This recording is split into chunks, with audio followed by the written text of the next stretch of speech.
bonsoir bien-aimés dans le Seigneur.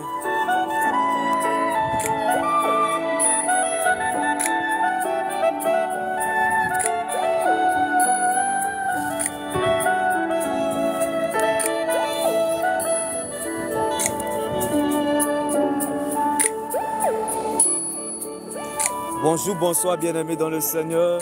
L'exhortation de ce jour est tirée dans le livre de 1 Corinthiens 15, verset 19.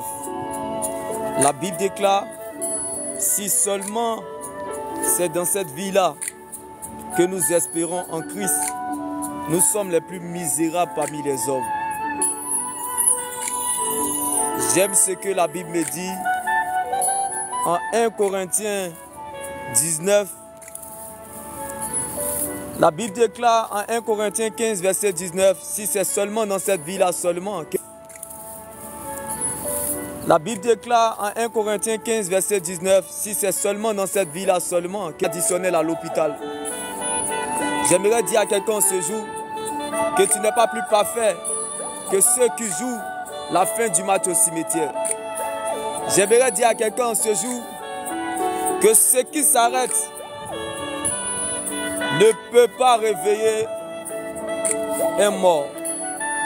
Ce que tu as perdu dans ta vie ne peut pas réveiller un cadavre. Ce qui est parti dans ta vie ne peut pas réveiller un mort. J'aimerais dire à quelqu'un ce jour, tes pleurs ne peuvent pas réveiller un mort. Ta souffrance ne pourra jamais réveiller un mort. J'aimerais dire à quelqu'un ce jour que ton humiliation n'est pas éternelle. Ta douleur ne peut pas réveiller un mort. Tes lamentations ne peuvent pas faire réveiller un mort. Alors laisse-moi t'annoncer cette bonne nouvelle en ce jour. En 1 Corinthiens 15, verset 19. La Bible déclare, si c'est seulement dans cette vie-là seulement que nous espérons en Christ, nous sommes là. Si c'est seulement dans cette vie-là seulement, si on ne dépend pas de l'atmosphère. J'aimerais dire à quelqu'un ce jour que tu n'es pas plus meilleur que ceux qui jouent le temps additionnel à l'hôpital. J'aimerais dire à quelqu'un ce jour, à toi qui ne sais où mettre ta tête, à toi qui ne sais où quoi faire, à toi qui es dans l'incertitude, dans la confusion, dans la désolation, bien-aimé, ta désolation ne peut pas réveiller un cadavre.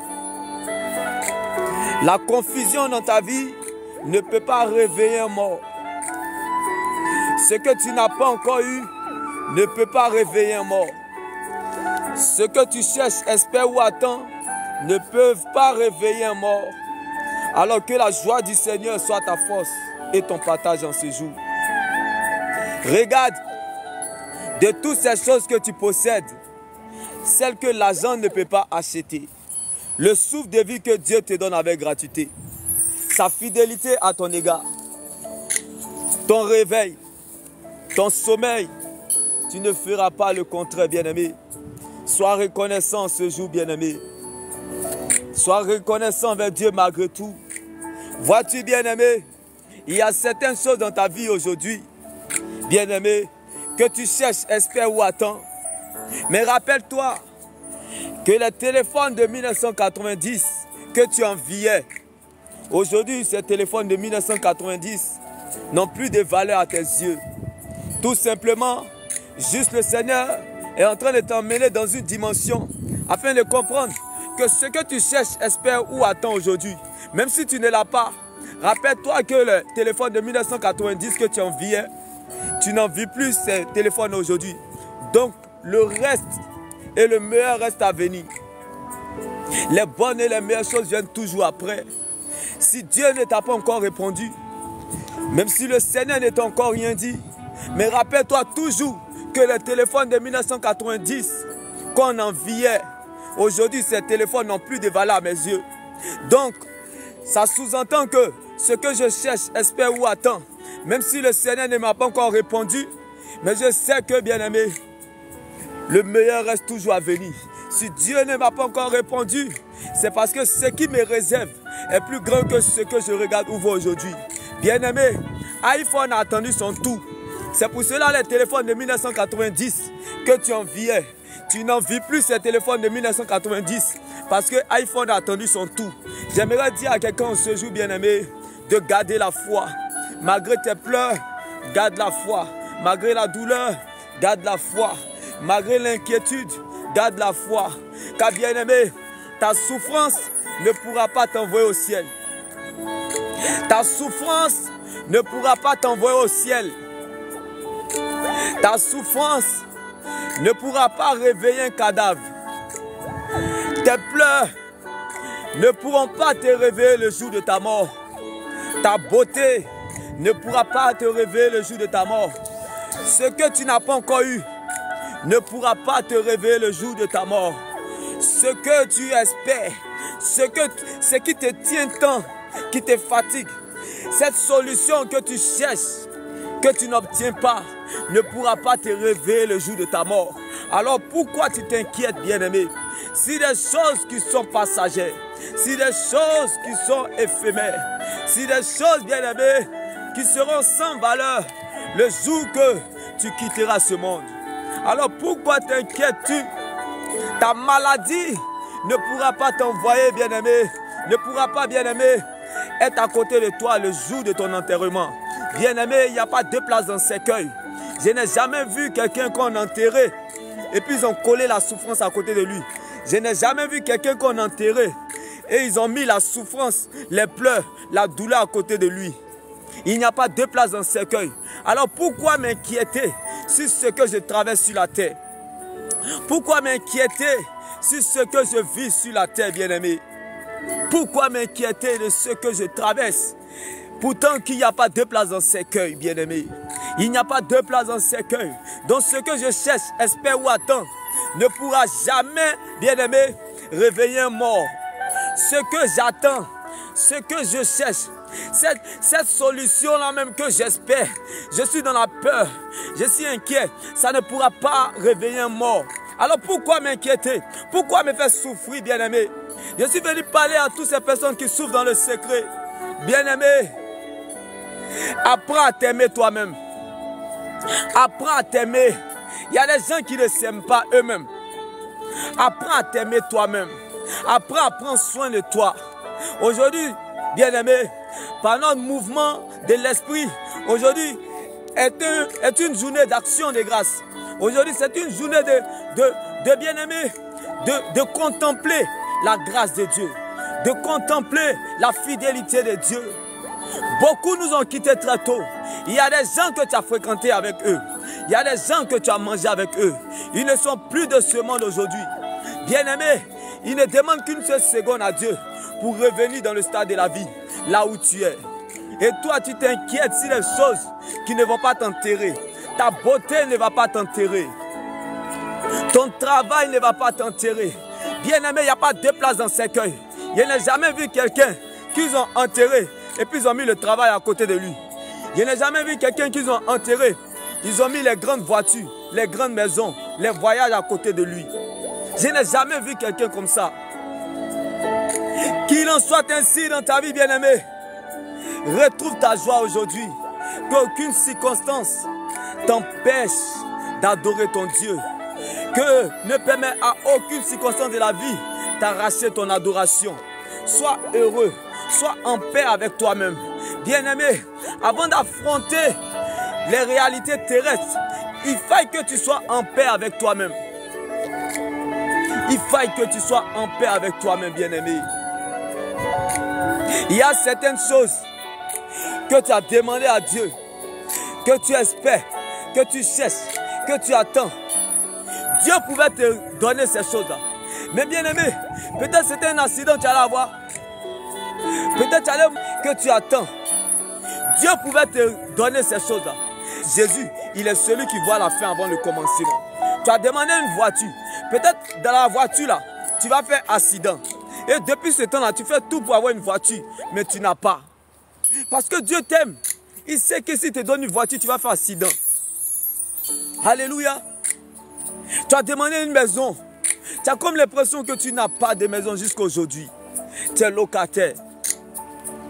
Mais bien aimé, peut-être la maison que tu espères tant avoir, ce jour-là, où tu allais mettre tes pieds dedans, le feu allait envahir cette maison.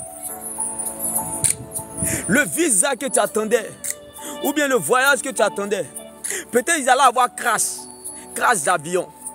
Et ce jour-là, toi, tu allais être dans cet avion-là. Si Dieu ne t'a pas encore répondu, c'est pour une bonne cause. Nous ne sommes pas plus sages que Dieu, bien-aimé. Aujourd'hui, je suis venu, bien-aimé, interpeller un enfant de Dieu. Laisse Dieu décider à ta place. Laisse Dieu décider à ta place. Interpeller un enfant de Dieu. Laisse Dieu décider à ta place. Laisse Dieu décider à ta place. Parce que iPhone a attendu son tour aujourd'hui. Il en est de même. Ce que tu cherches, espère ou attends que tu n'as pas encore eu aujourd'hui là. Demain là, tu vas dire au Seigneur que cela valait la peine. Que le Seigneur ne m'avait pas encore répondu. Parce que les bonnes et les meilleures choses viennent toujours après. Tu allais dire au Seigneur, cela valait de la peine. Que le Seigneur ne m'a pas encore répondu. Cela valait la peine que le Seigneur ne m'avait pas exaucé avant. Parce que iPhone a attendu son tour. J'aimerais dire à quelqu'un ce jour qui est dans une longue espérance, qui attend quelque chose depuis longtemps de la part du Seigneur. Dis à ton voisin, iPhone a attendu son tour. Donc attends ton tour. Parce que les téléphones, la bénédiction que tu cherches, espère ou attends là, comme les téléphones d'avant, de 1990 là, n'ont plus de la valeur à tes yeux. Tu vas voir, bien-aimé, la voiture que tu cherches aujourd'hui là, bien-aimé, peut-être c'est la voiture du futur là, qui sera, bien-aimé, tellement en bon état, plus que celle d'aujourd'hui. Donc tu doutes de quoi? Sois heureux dans ta vie. La vie, bien-aimé, est comme un cadeau que Dieu nous offre. La vie est le plus grand miracle que Dieu nous offre. Le souffle de vie, c'est la plus grande bénédiction. Le souffle de vie, c'est la plus grande foi. J'aimerais dire à quelqu'un ce jour, il n'y a pas plus grande foi que le souffle de vie que Dieu te donne. Laisse-moi te choquer. Est-ce que je parle à quelqu'un ce jour? Il n'y a pas plus grande foi que le souffle de vie que Dieu te donne aujourd'hui. Il n'y a pas plus grande bénédiction que le souffle de vie que Dieu te donne aujourd'hui. Il n'y a pas plus grand miracle que le souffle de vie que Dieu te donne aujourd'hui. Alors sache que tu es plus grand que ce que tu vis aujourd'hui. J'aimerais dire à quelqu'un ce jour, tu es plus grand que ce que tu vis aujourd'hui. Bien-aimé, Dieu a mis la richesse en toi. Bien-aimé, on ne coupe pas pour ce qu'on est. On coupe pour ce qu'on n'est pas. Si tu forces les choses dans la vie, tu pourras, bien-aimé, avoir le risque d'être écarté du plan ou décret divin. Dieu peut t'écarter de son plan parce que tu forces les choses. On ne coupe pas pour ce qu'on est. On coupe pour ce qu'on n'est pas. Je m'explique. Si tu demandes quelque chose à Dieu et tu ne l'obtiens pas automatiquement, sache que c'est une bonne chose. Lorsque tu demandes quelque chose, tu espères quelque chose et cela n'arrive pas et tu es tourmenté, sache que tu as très bien commencé. Parce que les choses qui durent là, les choses qui prennent du temps, bien-aimé, sont de Dieu. Les choses qui prennent du temps sont de Dieu. Parce que tout ce qui est facile ne dure pas longtemps. Tout ce qui va vite ne résiste pas longtemps. Mais ce qui prend du temps subsiste et demeure éternellement.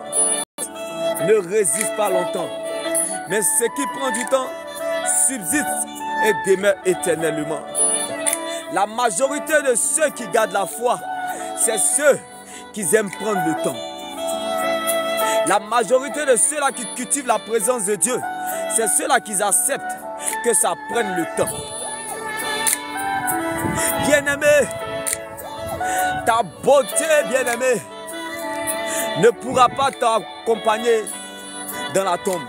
Bien-aimé, tu es belle sur la terre, mais ta beauté changera dans ton cercueil.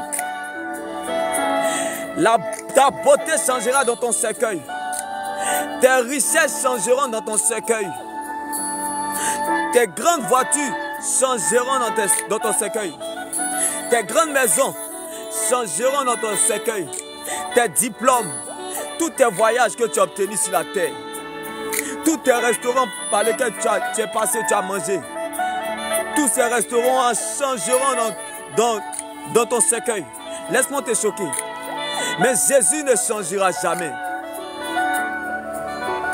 Jésus ne changera jamais dans ton cercueil. Jésus ne changera jamais dans ta beauté.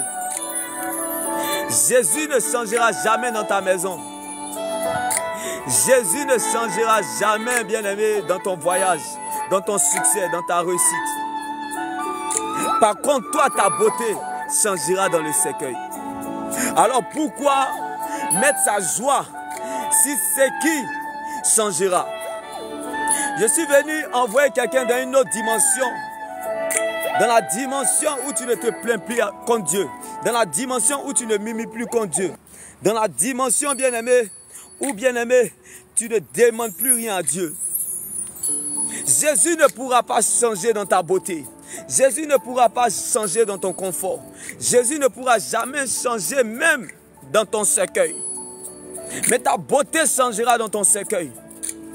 Tes finances changeront dans ton cercueil. Les richesses que tu cours, tout ce que tu cherches, espères, attends, tout ce que tu n'as pas encore eu, ça va changer dans ton cercueil. Alors, pourquoi tu t'inquiètes si c'est qui changera dans ton cercueil? Je suis venu parler à un enfant de Dieu en ce jour. La promesse de Dieu qui est en toi. Même si tu gémis, même si tu es découragé aujourd'hui, mais la promesse de Dieu qui est en toi se charge de te réveiller. Champion, championne, tu es né pour accomplir quelque chose sur la terre. Tu es né pour accomplir un mandat divin. On ne meurt pas sans ça. Est-ce que ta situation, c'est ce que tu es venu faire sur la terre? Est-ce que ceux qui te combattent savent ce que tu es venu faire sur la terre? Tu es né pour accomplir un mandat divin. Ne vous laissez pas impressionner par les circonstances de la vie. Nous ne marchons pas par information. Nous marchons par révélation. Ceux qui marchent par révélation, c'est ceux-là qui savent que la bénédiction de Dieu n'a pas d'adresse. Écrivez en commentaire. La bénédiction de Dieu n'a pas d'adresse. Est-ce que je parle à un véritable enfant de Dieu en ce jour? La bénédiction de Dieu n'a pas d'adresse. Lazare était dans la tombe, mais la révélation n'était pas dans la tombe. La révélation, bien-aimé, n'est pas ce que l'on regarde. La révélation est ce que l'on voit. La Bible déclare, il y avait une femme qu'on appelait la femme à la paix des sangs. Vous avez déjà entendu la femme à la paix des sangs? Une femme qui perdait du sang depuis 12 ans. Il y avait un homme qu'on appelait l'homme paralysé à la piscine de Bethsaïda depuis 38 ans. Bien-aimé, je vais vous emmener quelque part. La Bible déclare, quand Dieu prend le risque de te révéler certaines choses et où il t'emmène, toi aussi prends ce même risque de croire qu'il est capable de le faire. Je répète, le premier nom, mettez en commentaire, la femme à la paix des sangs. Le deuxième nom, la femme au dos courbé, malade depuis 18 ans. La femme à la paix des sangs, malade depuis 12 ans. L'homme paralysé depuis 38 ans. L'aveugle de naissance. J'ai bien dit combien de noms? 4 noms, bien-aimés. J'ai dit 4 noms. Est-ce que vous avez remarqué que ces personnes que je viens de citer n'ont pas d'adresse? Ces personnes n'avaient pas d'adresse. La femme à la paix des sangs, malade depuis 12 ans. L'homme paralysé depuis 38 ans. L'aveugle de naissance. Bien-aimé, je suis venu parler à un enfant de Dieu en ce jour.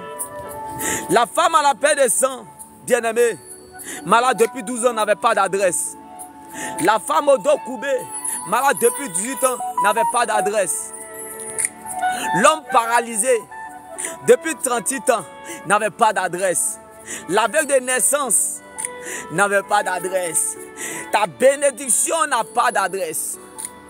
Ta bénédiction ne dépend pas de l'atmosphère. Ta bénédiction ne dépend pas de ce que tu as perdu. Ta bénédiction ne dépend pas de là où tu te situes. Ta bénédiction ne dépend pas de ce qu'on te fait. Ta bénédiction ne dépend pas du temps qui passe. Ce n'est pas le temps qui passe qui compte pour Dieu. Ta bénédiction ne dépend pas du problème, ni de ce qu'on te fait. Car la bénédiction de Dieu n'a pas d'adresse. La femme au dos coupé malade depuis 18 ans dans l'église, elle n'avait pas d'adresse. La femme à la paix de sang, malade depuis 12 ans, n'avait pas d'adresse. Ta bénédiction n'a pas d'adresse. La grâce de Dieu sur ta vie aujourd'hui parlera plus fort que tes efforts d'hier. Tu es plus grand que ce que tu vis aujourd'hui. Est-ce que je parle à quelqu'un ce jour? La grâce de Dieu a localisé ces personnes qui n'avaient pas d'adresse. C'est que ton règne est possible. Elle était au dos courbé malade depuis 18 ans. La femme au dos courbé malade depuis 18 ans. L'homme paralysé à la piscine de Bethesda depuis 38 ans. La femme à la paix de sang depuis 12 ans. L'aveugle de naissance. Ta bénédiction n'a pas d'adresse. Ta bénédiction n'a pas d'adresse. Ton élévation n'a pas d'adresse. Ton élévation n'a pas d'adresse. Ta bénédiction n'a pas d'adresse. La bénédiction de l'Éternel sur ta vie, elle ne fonctionne pas avec l'adresse. Elle n'a pas d'adresse. Celui qui est en toi est vivant. Est-ce que je parle à un rachetant ce jour? La bénédiction n'a pas d'adresse.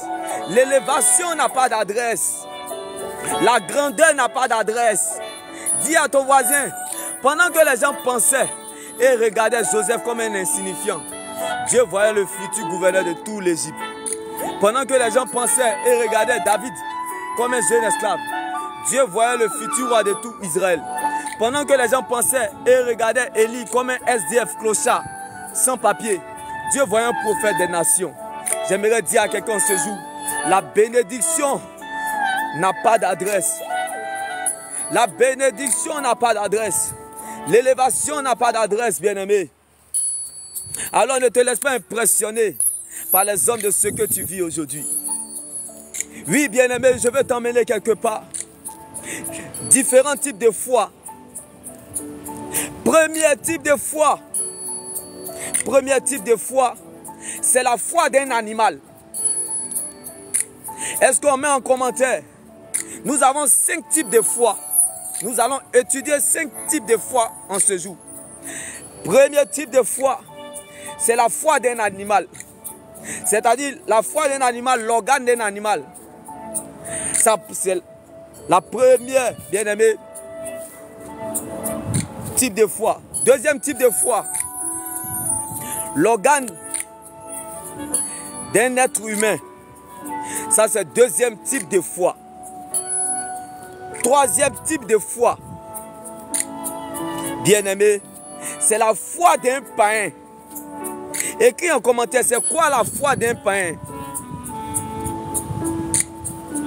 C'est quoi la foi d'un païen? La foi d'un païen, c'est comme on a tendance à dire, l'avenir appartient à celui qui se lève tôt. Ça, c'est la foi d'un païen. Écrivez-moi, écrivez ça en commentaire. Quand on dit l'avenir appartient à celui qui se lève tôt, ça c'est la foi d'un païen. Pourquoi? Parce que le coq, cocoricoco, le coq, qui est le premier à se lever le matin avec des chants, finit par se retrouver le soir dans la marmite et démissionne même dans la journée. Est-ce que je parle à quelqu'un? Ça veut dire, l'avenir n'appartient pas à celui qui se lève tôt. Parce qu'il y a des gens qui se lèvent tôt en journée qui finissent au cimetière. Il y a des gens qui se lèvent tôt pour aller bosser. En journée, ils finissent sur un lit d'hôpital couché, à l'urgence, malade. Est-ce que je parle à quelqu'un ce jour? La foi d'un païen, c'est la foi qui te dit que l'avenir appartient à celui qui se lève tôt. Beaucoup de milliardaires se sont levés tôt le matin. Ils ont fini en fin de journée dans des accidents, dans des morts prématurées. L'avenir n'appartient pas à celui qui se lève tôt. Ça, c'est le langage des païens. Est-ce que je parle à un rachetant ce jour? L'avenir, bien-aimé, appartient à celui qui compte sur Dieu et dépend de sa parole. Si vous entendez ou vous écoutez quelqu'un qui vous dit l'avenir appartient à celui qui se lève parole. Si vous entendez ou vous écoutez quelqu'un qui vous dit l'avenir appartient à celui qui se lève et il finit par se retrouver dans la marmite le soir. Beaucoup de personnes se lèvent le matin, ils finissent à l'hôpital ou au cimetière. Beaucoup de personnes se lèvent tôt, bien aimés, le matin. Ils finissent dans des accidents et des morts prématurées, dont l'avenir n'appartient pas à celui qui se lève tôt. Car l'avenir appartient à celui qui compte sur Dieu et dépend de sa parole. Donc, premier type de foi, l'organe d'un animal. Deuxième type de foi, l'organe d'un être humain. Troisième type de foi, la foi d'un païen. Maintenant, quatrième type de foi. Dis à ton voisin, écris en commentaire, la foi de Dieu. Quatrième type de foi, on appelle ça la foi de Dieu. La foi de Dieu, bien-aimé, c'est la paix de Dieu. Quatrième type de foi, la foi de Dieu. Je m'explique. C'est la paix de Dieu. La paix de Dieu, c'est la foi de Dieu. Bien-aimé, elle ne dépend pas des circonstances. La paix de Dieu, c'est ça la foi de Dieu. Écoutez-moi bien. Parce que quatrième type de foi, c'est la foi de Dieu. Cinquième type de foi, c'est la foi en Dieu. Donc, on va commencer. Qu'est-ce que la foi de Dieu? La foi de Dieu, bien-aimé, c'est la paix de Dieu. Elle ne dépend pas des circonstances. Elle est appelée à traverser les difficultés. Mais elle est caractérisée par la persévérance. Malgré l'adversité, la contradiction et la persécution, elle ne tient pas compte du commencement. Elle marche vers la fin. Alléluia. Et bien aimé, cette foi salvatrice, la foi de Dieu, on l'appelle la foi salvatrice. Elle est appelée à traverser les difficultés. Malgré l'adversité, la contradiction, la persécution, elle ne recule devant rien.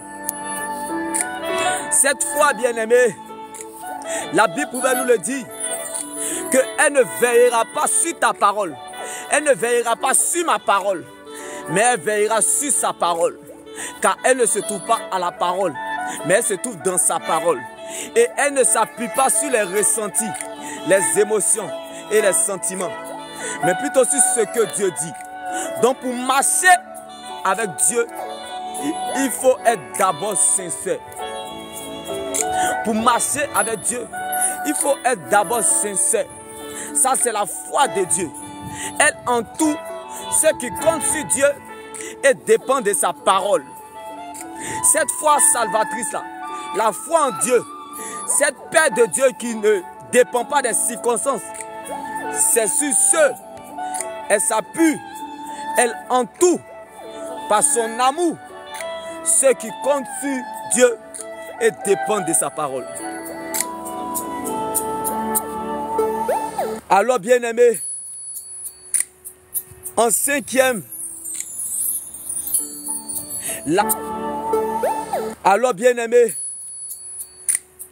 en cinquième, la compte pour Dieu, mais c'est la traversée de ton salut en Jésus. Ça, c'est la foi en Dieu. Ce n'est pas la traversée, bien-aimé, de ton rang social qui compte pour Dieu, mais la traversée de ton rang dans le royaume des cieux. Ça, c'est la foi en Dieu. La foi en Dieu, ce n'est pas la traversée de ta présence à l'église, mais c'est la traversée de la présence de Dieu dans ta vie. De cette même manière, il y a les enfants bien-aimés dans la rue ne sont pas forcément les enfants de la rue. Il en est de même, bien-aimés. il y a dans la maison de Dieu des enfants dans la maison de Dieu et des enfants de Dieu. C'est ça la foi en Dieu.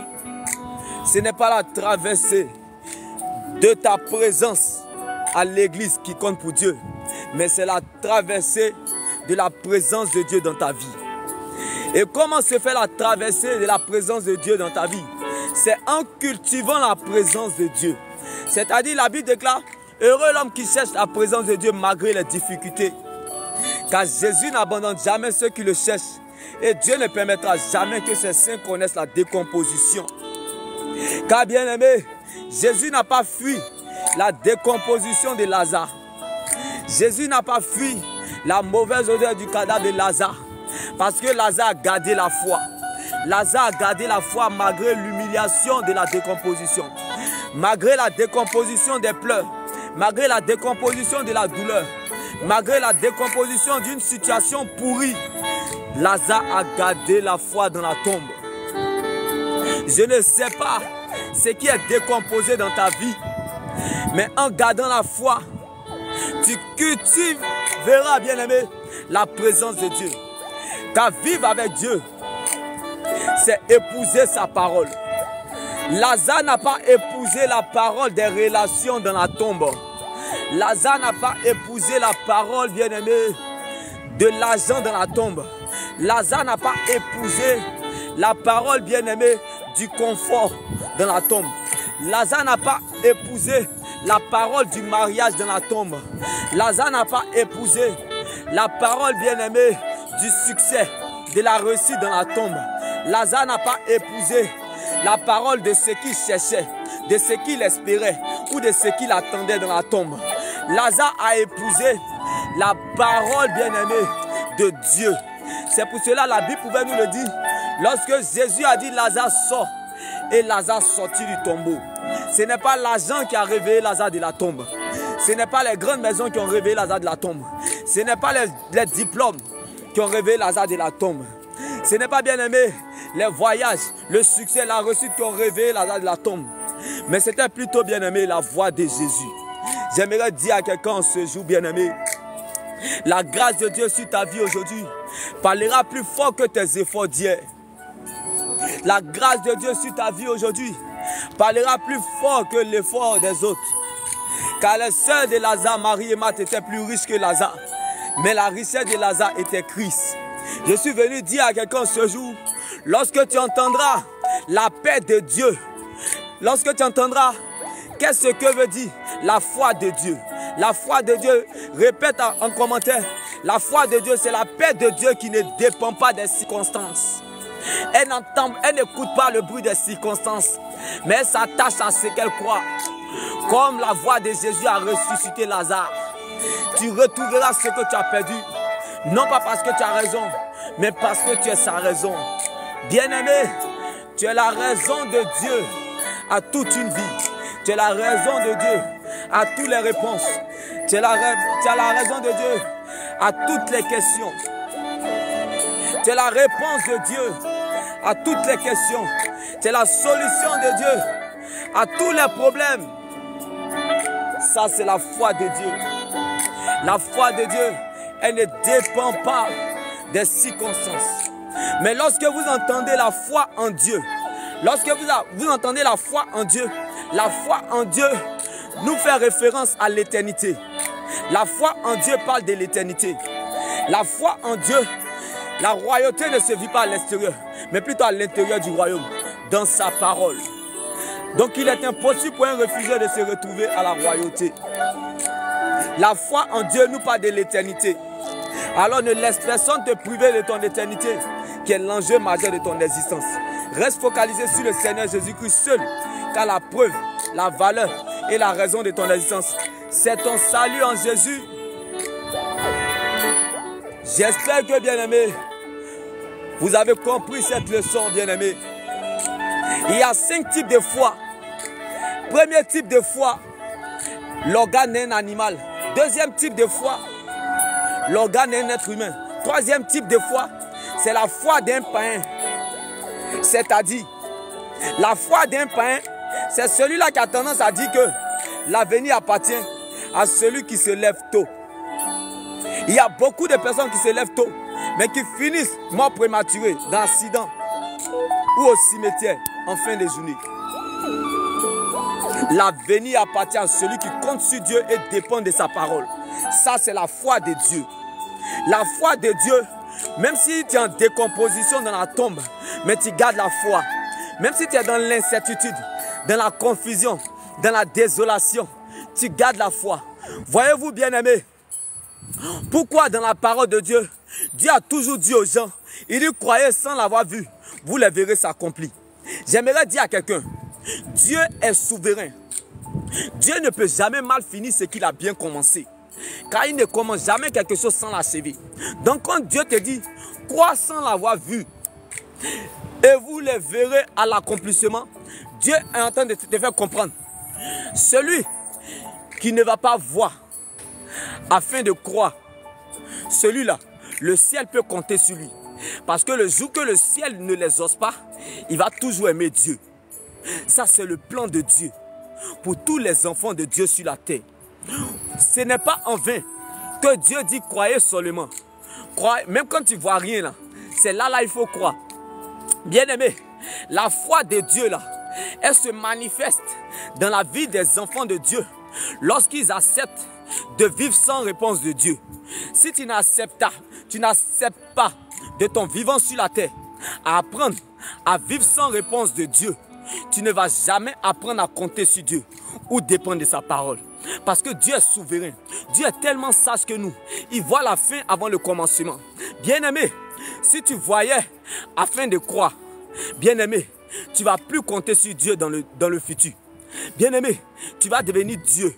C'est pour cela, dans sa souveraineté, Dieu, il gère ce que tu ne connais pas. Alors, quand tu apprends à compter sur Dieu et dépendre de sa parole, tu marches sans réponse avec lui. Parce que tu sais que Dieu là, il aime te laisser gérer ce que tu connais. Mais lui, il va toujours gérer ce que tu ne connais pas. Bien-aimé, ce que les gens connaissaient, David était insignifiant, mais Dieu voyait un futur roi. Ce que les gens connaissaient, Joseph était jeune esclave, mais Dieu voyait un gouverneur. Bien-aimé, Dieu te laissera toujours gérer ce que tu connais. Mais c'est lui qui gère ce que tu ne connais pas. Donc il est sage, aussi sage que toi, plus que sage que toi. C'est pour cela qu'il te dit crois sans l'avoir vu. Parce que pendant que les gens regardaient et pensaient et regardaient Élie comme un sans-papier, pendant que les gens pensaient et regardaient Élie comme un SDF clochard, Dieu, il voyait un prophète des nations. Ce qui t'atteint est plus grand que ça. Il ne faut pas chercher à savoir comment Dieu va faire. Il faut chercher à savoir que tu es la raison de Dieu dans ce problème. Tu es la raison de Dieu dans la souffrance. Tu es la raison de Dieu dans l'humiliation. Tu es la raison de Dieu dans le rejet. Tu es la raison de Dieu dans la douleur. Tu es la raison de Dieu dans la tristesse. Tu es la raison de Dieu, bien-aimé, dans le manque de paix. Tu es la raison de Dieu. Tu es en mission, bien-aimé.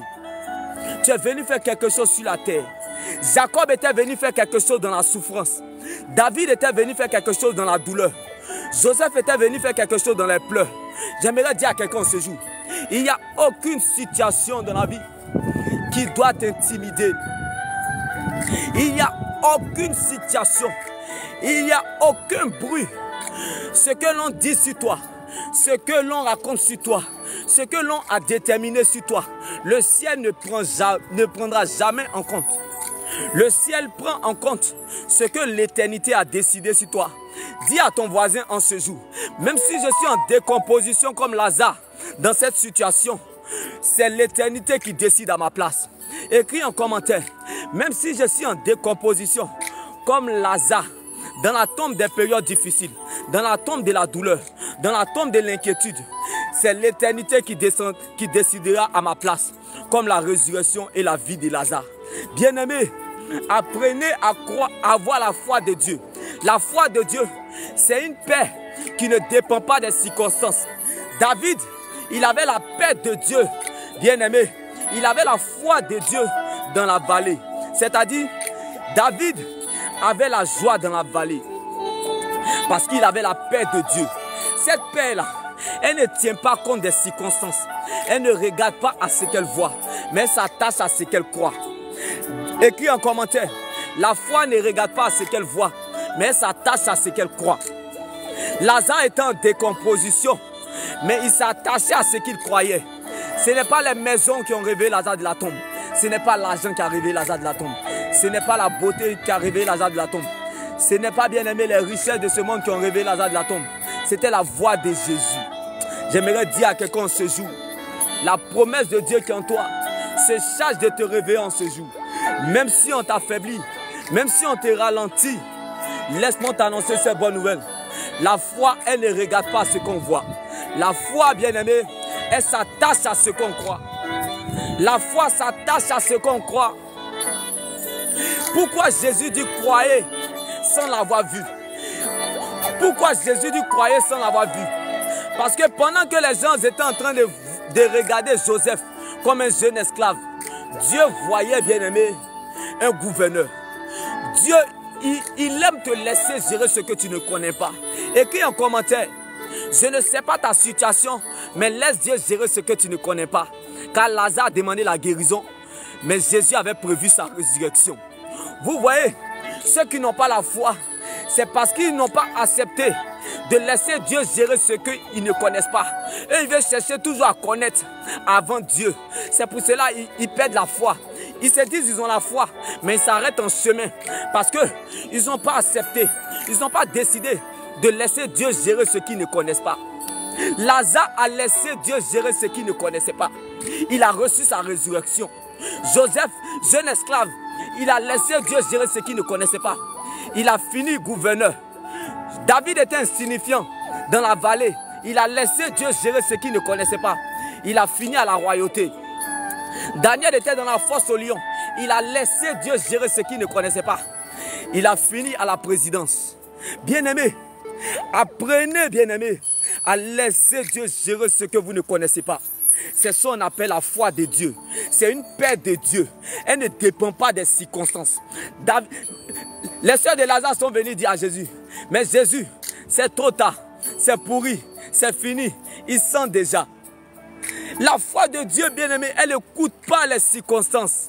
Est-ce que je parle à quelqu'un ce jour? Les sœurs de Lazare sont venues dire, même Jésus, c'est trop tard, c'est pourri, il sent déjà. Jésus dit, où l'avez-vous mis? Ce n'est pas ça ma question. Parce que la foi, elle n'écoute pas les circonstances. La foi, elle ne regarde pas ce qu'elle voit, mais elle s'attache à ce qu'elle croit. Lazare était connu déjà de Jésus.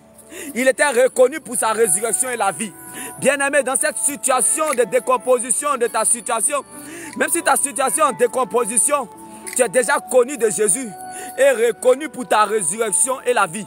La résurrection et la vie, c'est la vie qui va répondre en toi. Lorsque tout ce qui s'arrête dans ta vie, lorsque quelque chose s'arrête dans ta vie, c'est la vie qui reprend en toi. Lorsque tu as perdu quelque chose, la Bible te déclare en ce jour, la promesse de Dieu se charge de te réveiller. C'est la vie qui reprend en toi. Il a fallu que Lazare meure pour qu'il soit le témoignage de la mort. Donc, quand vous perdez quelque chose dans la vie, c'est pour que la vie reprenne en vous.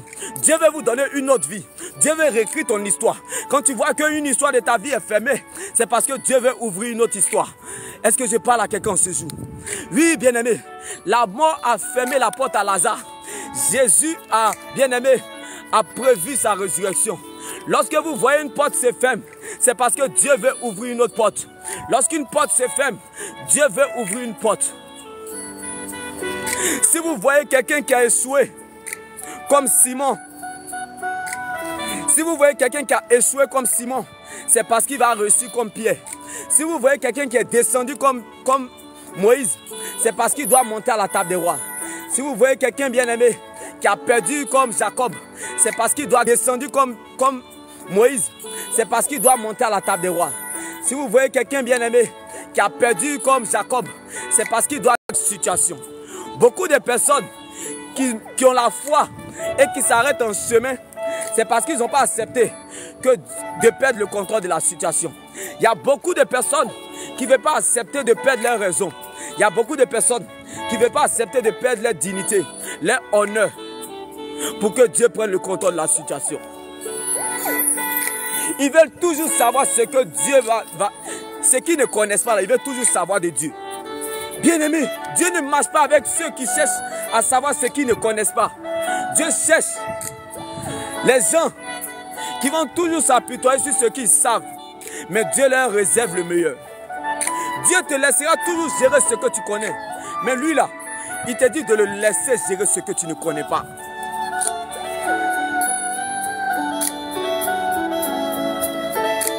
Écris en commentaire, la bénédiction de Dieu n'a pas d'adresse.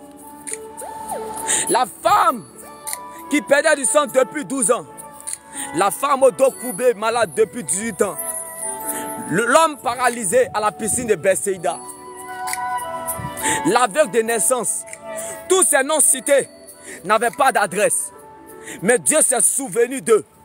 J'ai dit à quelqu'un ce jour, si Dieu a consolé ces personnes qui étaient sans adresse, je t'annonce que ton élévation n'a pas d'adresse. Ton élévation n'a pas de lieu. Peu importe où on te met, tu t'en sortiras dans le nom de Jésus. Lazare a survécu dans la tombe. Tu survivras dans la tombe. La bénédiction n'a pas d'adresse. Je ne sais pas si tu es dans la tombe des périodes difficiles, mais la bénédiction n'a pas d'adresse. Je t'annonce en ce jour, bien-aimé, la bénédiction n'a pas d'adresse. La bénédiction n'a pas laissé couler la femme à la paix des sangs toute sa vie. La bénédiction, bien-aimé, n'a pas laissé la femme au dos courbé toute sa vie. Elle s'est redressée. Malgré qu'elle était au dos courbé pendant 18 ans, cette femme-là s'est redressée. Dieu redressera cette situation en ta faveur dans le nom de Jésus, car la bénédiction n'a pas d'adresse. La femme au dos courbé malade depuis 18 ans, elle n'avait pas d'adresse. Dieu s'est souvenu d'elle. Dieu se souviendra de toi. Peu importe le lieu, peu importe les circonstances. Cette femme qui est au dos courbé depuis 18 ans s'est redressée. Elle s'est redressée. Elle qui est au dos courbé depuis 18 ans. Sans résultat, sans réponse de Dieu. Aucun signe avantageux jusqu'à présent. Mais elle a fini par se redresser. Parce que la bénédiction n'a pas d'adresse. Écris en commentaire. Si Dieu s'est souvenu de la femme au dos courbé depuis 18 ans, sans réponse, mon Dieu se souviendra de toi. Il se souviendra de toi. Il changera cette situation en ta faveur. Il redressera cette situation en ta faveur. Comme cette femme s'est redressée après 18 ans d'attente. La bénédiction n'a pas laissé couler la femme à la paix des sangs toute sa vie. La bénédiction, bien-aimé, n'a pas de lieu. La bénédiction n'a pas d'adresse. Lazare est en décomposition. Déjà connu de Jésus, mais reconnu pour sa résurrection et la vie. La bénédiction n'a pas d'adresse. Je ne sais pas, même si tu es en train de pleurer, même si tu es fatigué, même si tu es courbé d'une situation, laisse-moi t'annoncer cette bonne nouvelle, que la bénédiction n'a pas d'adresse. Ce n'est pas... Ta bénédiction ne dépend pas de l'atmosphère, parce que la bénédiction n'a pas d'adresse. Ta bénédiction ne dépend pas des circonstances. Ce n'est pas les circonstances qui doivent t'impacter, mais c'est toi qui dois impacter ces circonstances. Lazare a impacté la mort, parce que, bien aimé, le ciel avait reconnu Lazare. Lazare a impacté le tombeau.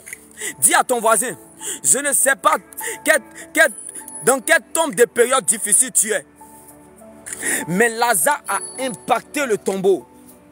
Il a impacté le tombeau. Si lui-là même qui a impacté un tombeau, il a survécu, toi tu impacteras les circonstances de la vie sur terre. Tu survivras dans le nom de Jésus. C'est parce que tu ne sais pas qui tu es. Sinon tu allais voir ce problème différemment en ta faveur. Vois ta lumière arrive. Il a impacté le tombeau. Lazare a impacté le tombeau parce qu'il était déjà connu de Jésus et reconnu pour sa résurrection et la vie. Le ciel a reconnu Lazare. Bien-aimé, même en décomposition, le ciel a reconnu Lazare. Dos courbé depuis 18 ans, le ciel reconnaissait cette femme-là. Remarquez-vous, la femme au dos courbé, malade depuis 18 ans. Mais pourquoi elle n'a pas de nom? Pourquoi elle n'a pas un nom? Est-ce que quelqu'un peut écrire en commentaire le nom de cette femme-là? On n'a pas trouvé son nom. La femme au dos coupé, mais pourquoi on n'attribue pas un nom? Moi, je m'appelle Ange. Toi, tu peux t'appeler... Toi, tu as un nom. Moi, je m'appelle Ange. Mais la femme au dos coupé malade depuis 18 ans. Celle qui était au dos coupé malade depuis 18 ans. Elle n'avait pas de nom. La femme à la paix de sang malade depuis 12 ans. Elle n'avait pas de nom. La veuve de naissance, il n'avait pas de nom. Le paralysé, l'homme paralysé depuis 38 ans, n'avait pas de nom. Ça ne vous dit pas quelque chose. Juste, le Seigneur était en train d'interpeller ses enfants. Mes enfants, la bénédiction n'a pas d'adresse. À dater d'aujourd'hui, écrivez ça dans votre placard et gardez-la précieusement. Car pendant que les gens pensaient et regardaient David comme un insignifiant, Dieu voyait le futur roi de tout Israël. Pendant que les gens pensaient et regardaient Joseph comme un jeune esclave, Dieu voyait le futur gouverneur de tout l'Égypte. Pendant que les gens pensaient et regardaient Élie comme un SDF, clochard, sans papier, Dieu voyait un prophète des nations.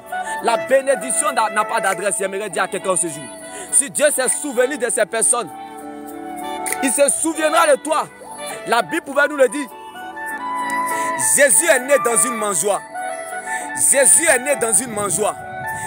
Écoutez, Jésus est né dans une mangeoire. Toi, tu es né peut-être dans la crèche. Toi, tu es né peut-être, bien aimé. Je ne sais pas, tu es né peut-être à l'hôtel. Tu es né peut-être dans les palais. Tu es né peut-être à l'hôpital. Jésus, il est né dans une mangeoire. Jésus est né dans une mangeoire. Pour eux, c'en était fini. Ils ont voulu qu'il soit charpentier. Mais il a marqué l'humanité. J'aimerais te dire en ce jour que ta réalité n'est pas la finalité. Car Jésus est né dans une mangeoire. Pour eux, c'en était fini. Ils ont voulu qu'il soit charpentier. Mais il a marqué l'humanité. Il y a des gens qui ont des informations plus que toi, même sur ta propre vie. Jésus est né dans une mangeoire.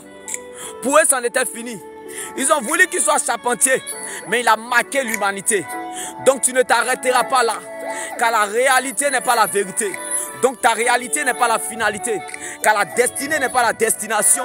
Donc la chaussure qu'on porte, c'est en fonction de la distance à parcourir. Dis à ton voisin, la chaussure qu'on porte, c'est en fonction de la distance à parcourir. Dans la vallée, la chaussure que David portait, c'était la parole de Dieu. David n'a pas porté les relations dans la vallée. Il n'a pas porté l'argent dans la vallée.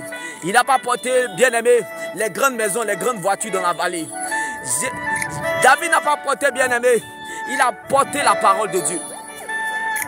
Qu'on ne te vole pas ta louange dans la vallée des périodes difficiles. Qu'on ne te vole pas ton adoration dans la vallée, bien aimé, de la douleur. Qu'on ne te vole pas ton adoration dans la vallée de l'incertitude. Qu'on ne te vole pas ton adoration. Car David était dans la solitude, mais l'adoration n'était pas isolée. Ça, c'est la foi de Dieu. Cette paix de Dieu. Cette paix de Dieu, bien-aimé. Cette paix de Dieu qui ne tient pas compte des circonstances. Elle est dans le processus. Bien-aimé, Lazare était en décomposition. Il était dans le processus. Cette femme, elle était courbée depuis 18 ans. Elle était dans le processus. La femme qui perdait du sang depuis 12 ans, elle était dans le processus. David, 13 ans dans l'humiliation en Israël, il était dans le processus. Joseph, 13 ans dans la honte en Égypte, il était dans le processus. Dis à ton voisin, je suis dans le processus. N'abandonne pas le processus. Lorsque vous avez l'impression d'être dans les ténèbres, c'est que vous êtes dans un puissant moment de transformation. Nous sommes dans le processus. Nous sommes dans le processus. Ça, c'est cette paix de Dieu qui ne dépend pas des circonstances. C'est ça la foi de Dieu. Mais la foi en Dieu nous parle de l'éternité. La foi en Dieu, la Bible pouvait nous le dire en 1 Corinthiens 15, verset 19. Si c'est seulement dans cette vie-là que nous croyons seulement en Christ, nous sommes les plus misérables. Nous sommes les plus malheureux. Bien-aimés, lorsque nous sommes malheureux, nous souffrons le plus par ce que nous regardons et non ce que nous voyons. Lorsque nous sommes malheureux, nous souffrons le plus par ce que nous regardons et non ce que nous voyons. Bien-aimé, lorsque, bien-aimé, tu as la foi en Dieu ou la foi de Dieu, qu'on appelle la foi salvatrice. La foi salvatrice, c'est la foi qui sauve. C'est une foi qui tient compte, bien-aimé, du regard de la femme enceinte. Dis à ton voisin, marche dans la foi salvatrice. La foi salvatrice est surnommée, bien-aimé, comme la femme enceinte.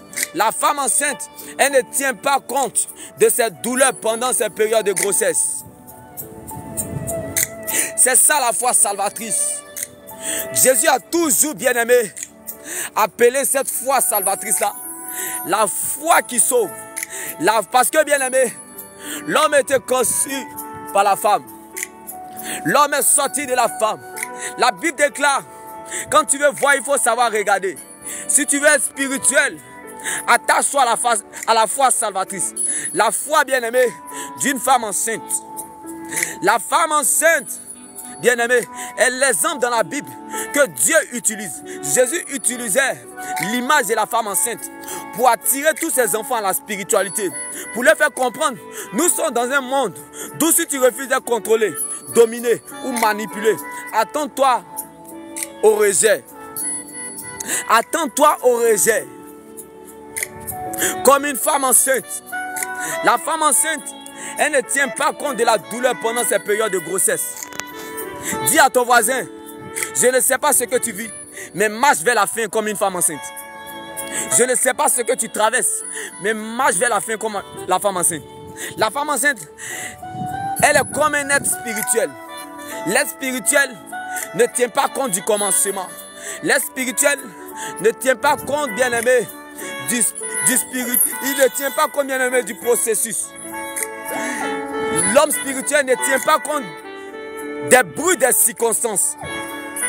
Si vous voyez dans ce monde le bruit des circonstances, ça veut dire que cette personne n'est pas spirituelle. Cette personne est charnelle. Cette personne est dans les ressentis, émotions, sentiments. L'homme spirituel, il n'écoute pas le bruit des circonstances. L'homme spirituel, il ne tient pas compte du processus. L'homme spirituel, il ne tient pas compte, bien-aimé, de l'adversité, de la contradiction, de la persécution. L'homme spirituel, il marche malgré tout, malgré l'adversité. Il marche dans la fierté. Malgré la contradiction, l'homme spirituel, il marche dans la fierté. Malgré la persécution, l'homme spirituel, il marche dans la fierté. Qu'on ne te vole pas ton adoration. Que ta douleur, tes pleurs ne te volent pas ton adoration, bien-aimé. Ça, c'est la foi de Dieu. La foi en Dieu. Cette foi salvatrice. La foi qui sauve.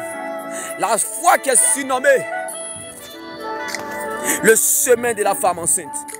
Bien-aimé, la vie chrétienne est une blessure, mais sa cicatrice demeure éternellement.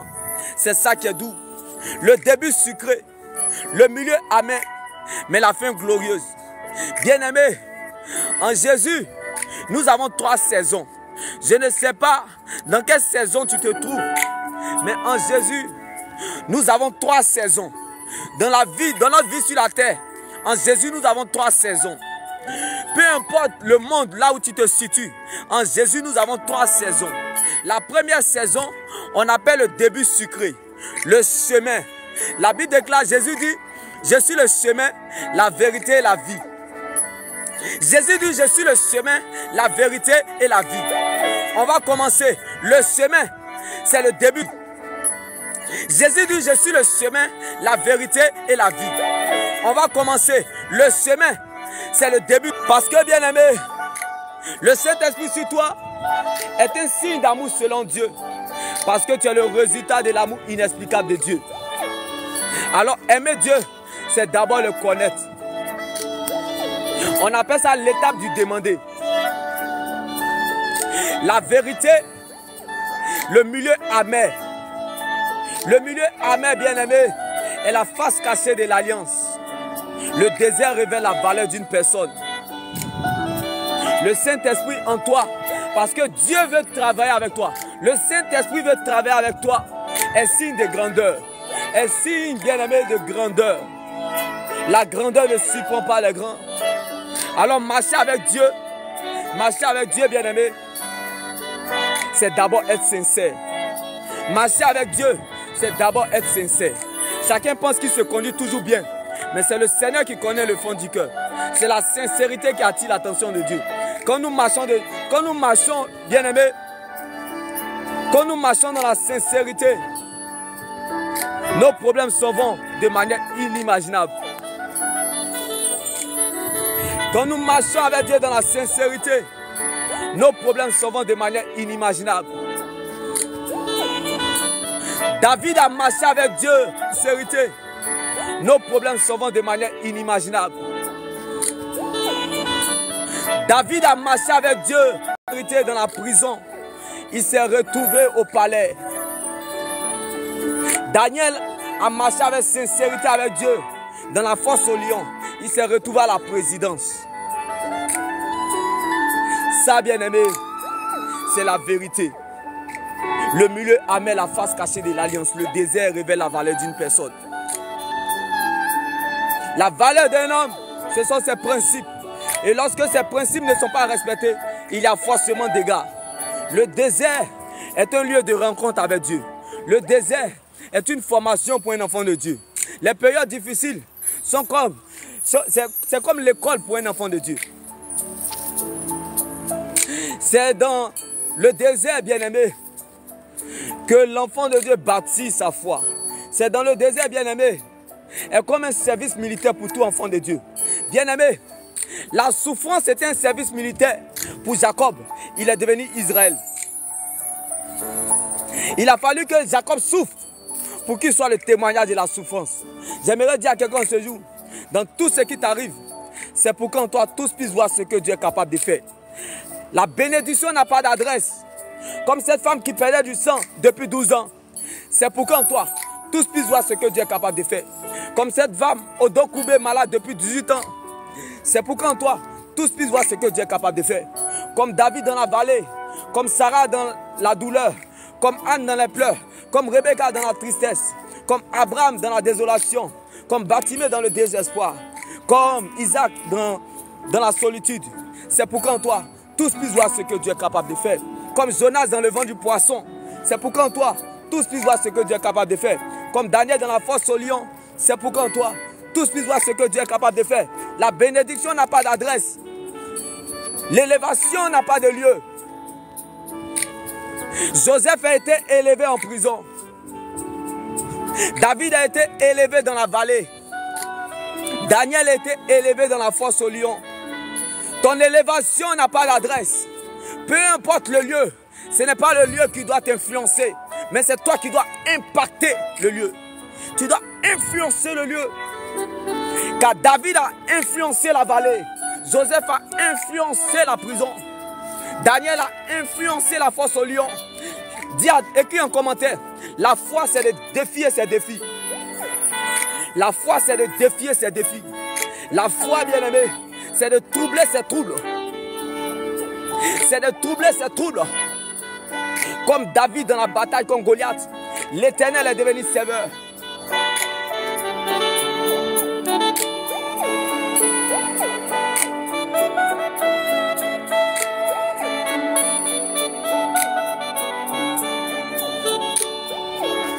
J'aimais cette histoire, bien-aimé. David dans la bataille contre Goliath. Pendant que le peuple d'Israël était dans la peur, pendant que l'armée d'Israël, la famille de David voyait déjà la mort du jeune homme, lui, il voyait, bien-aimé, un avantage. Quand la grâce de Dieu descend dans la vie d'une personne, elle ne lui demande pas ce qu'il a envie de faire, mais ce que le ciel attend de lui. J'aimerais dire à quelqu'un ce jour, quand la grâce de Dieu descend dans la vie d'une personne, elle ne lui demande pas ce qu'il a envie de faire, ou ce qu'il a envie de faire, ou ce qu'il veut faire, mais ce que le ciel attend de lui. Ce que le ciel attend de lui. Dites-moi, David comptait sur quoi pour faire tomber Goliath? David comptait sur quoi pour faire tomber Goliath? Tu sais pourquoi tu perds beaucoup de force, tu perds beaucoup d'énergie? tu perds beaucoup, bien-aimé, de force, d'énergie et de temps dans cette situation, c'est parce que tu n'apprends pas à laisser Dieu gérer ce que tu ne connais pas. Alléluia. Tu n'apprends pas à laisser Dieu gérer ce que tu ne connais pas. David ne connaissait pas Goliath. David ne connaissait pas Goliath. Il était insignifiant dans la brousse. Il était insignifiant dans la brousse. Mais c'est lui-là qui était destiné à faire tomber Goliath. Est-ce que je parle à un David en ce jour? À le David d'une famille. À le David d'une génération. Est-ce que je parle à un David en ce jour?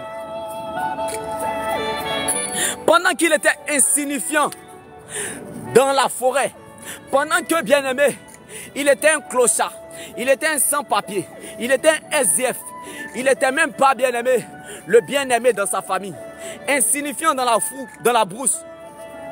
Mais la bénédiction n'a pas d'adresse. Écris en commentaire, la bénédiction n'a pas d'adresse. David, il était insignifiant, mais c'était à lui que, bien-aimé, le ciel avait décidé au peuple d'Israël d'obtenir la victoire. J'aimerais dire à quelqu'un ce jour, Dieu fera par toi, pour toi, sans toi. Dieu fera par toi, pour toi, sans toi. David était insignifiant, clochard, SDF, mais c'est à lui que détenait la bénédiction. Bien-aimé, la bénédiction. Dis à ton voisin, même si je suis dans un quartier précaire, même si je survis, il ne serait qu'un pain. Je cherche un pain même pour manger toute la journée. Mais la bénédiction n'a pas d'adresse. Je suis un choisi de Dieu. Je suis un reconnu du ciel. Même étant insignifiant dans la forêt, pendant que le peuple d'Israël était dans la peur, lui-là même qui n'était pas concerné par cette bataille, la bénédiction était à lui. Il dit, je suis en train d'emmener un enfant de Dieu à te dire, bien-aimé, laisse Dieu gérer ce que tu ne connais pas. David n'a pas cherché à gérer ce qu'il connaissait, il ne connaissait pas. David n'a pas cherché à gérer ce qu'il ne connaissait pas. Il était insignifiant. C'est-à-dire, il gardait la foi qu'il était heureux. Peu importe ce qu'il traversait, on ne pouvait pas voler sa joie. On ne pouvait pas voler sa joie. Que, bien-aimé, la douleur, l'humiliation ne te vole pas ta joie. Que bien-aimé, la douleur, le rejet, le mépris des humains ne te vole pas ta joie. David était insignifiant. La bénédiction n'a pas d'adresse. L'élévation n'a pas de lieu. Insignifiant. La bénédiction n'a pas d'adresse. L'élévation n'a pas de lieu. La bénédiction devait venir de David. C'est David. C'est par lui la bénédiction devait passer. Oh bien-aimé, rien ne commencera et ne se fera sans ton arrivée. Rien ne commencera et se fera sans ton arrivée. Il y a des sociétés, il y a des familles, il y a des nations qui ne se bien-aimés, qui ne reçuront pas tant que tu n'es pas présent, tant que tu n'es pas encore arrivé au lieu de ta bénédiction. Il y a des familles qui ne vont pas progresser. Il y a des générations qui ne vont pas progresser. Il y a, bien aimé, des sociétés dans la vie qui ne vont pas progresser. Aller au-delà de ce qu'eux-mêmes ils cherchent, espèrent ou attendent. Parce que tu n'es pas encore arrivé. Celui-là qui porte la bénédiction de cette famille est insignifiant dans la brousse. Allez-y le chercher. On ne commencera pas le repas du sacrifice sans lui. J'aimerais dire à un Jean-Baptiste, la Bible déclare, pendant que Zacharie pensait à sa vieillesse et sa femme Élisabeth regardait à sa honte dans sa stérilité, Dieu voyait Jean-Baptiste. Pourtant, c'est Jean-Baptiste qui a baptisé Jésus. Donc, si Jean-Baptiste ne sort pas d'Élisabeth, qui pourra... Qui est cette personne qui pourra baptiser Jésus? Élisabeth était dans la honte. Elle pensait à sa stérilité.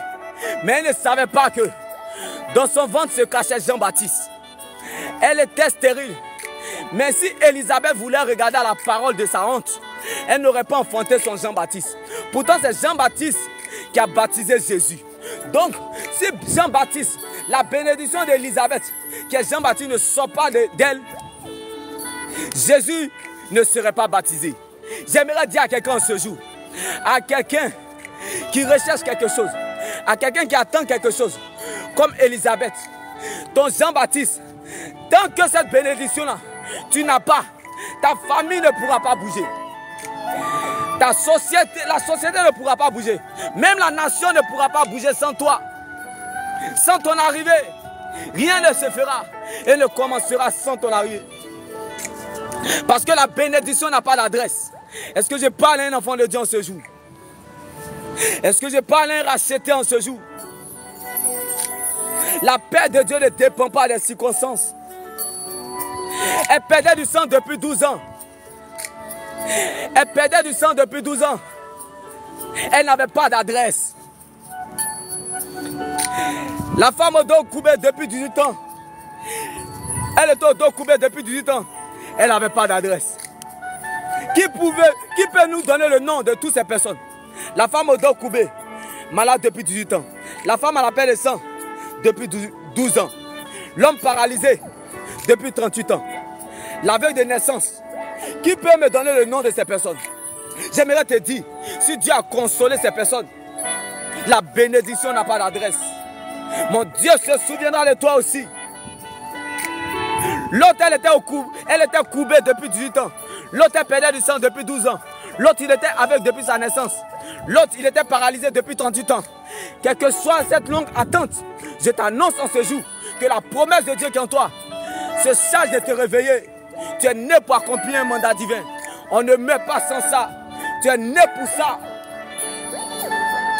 Tu es né pour ça, bien-aimé. Tu es né pour ça. Ça, c'est la paix de Dieu, bien-aimé. Pendant que le peuple d'Israël était dans la peur et regardait Goliath, David voyait un avantage. Ne regarde pas à ce que tu vois. David n'a pas regardé à la taille de Goliath, mais à la grandeur de son Dieu. David n'a pas regardé à la taille de Goliath, mais à la grandeur de son Dieu. Lorsqu'une situation vous dépasse, comme la taille de Goliath, lorsqu'une situation vous dépasse, comme la taille de Goliath, demandez l'intervention divine. Écris en commentaire. Lorsqu'une situation vous dépasse, comme la taille de Goliath, demandez l'intervention divine. C'est-à-dire, l'intervention divine, c'est-à-dire, si vous ouvrez votre Bible, l'intervention divine, c'est la Bible. Si vous ouvrez votre Bible, vous ne verrez plus la taille de la situation, mais vous verrez plutôt la taille de votre grand Dieu. Car Goliath était plus grand que David, mais la grandeur de David était Christ. Dis à ton voisin, Goliath était plus grand que David, mais la grandeur de David était Christ. Là où se trouve ta richesse, c'est là où se trouve ton cœur. La richesse du peuple d'Israël, c'était la taille de Goliath, mais la richesse de David, c'était Christ. David était faible, mais sa faiblesse était Christ. Je dis à quelqu'un, de toi sortira un roi comme David. De toi sortira un gouverneur comme Joseph. De toi sortira un président comme Daniel. De toi sortira un prophète comme Élie. Goliath était plus grand que David, mais la grandeur de David était Christ. Pourquoi le peuple d'Israël était dans la peur? Parce que, bien aimé, la richesse du peuple d'Israël était la taille de Goliath, de ce que le peuple d'Israël regardait. Pourtant, David avait la révélation. David ne marchait pas par information. Écris en commentaire, ne marche pas par information comme la taille de Goliath, mais marche par révélation comme la grandeur de David était Christ. Là où se trouve ta richesse, c'est là où se trouve ton cœur.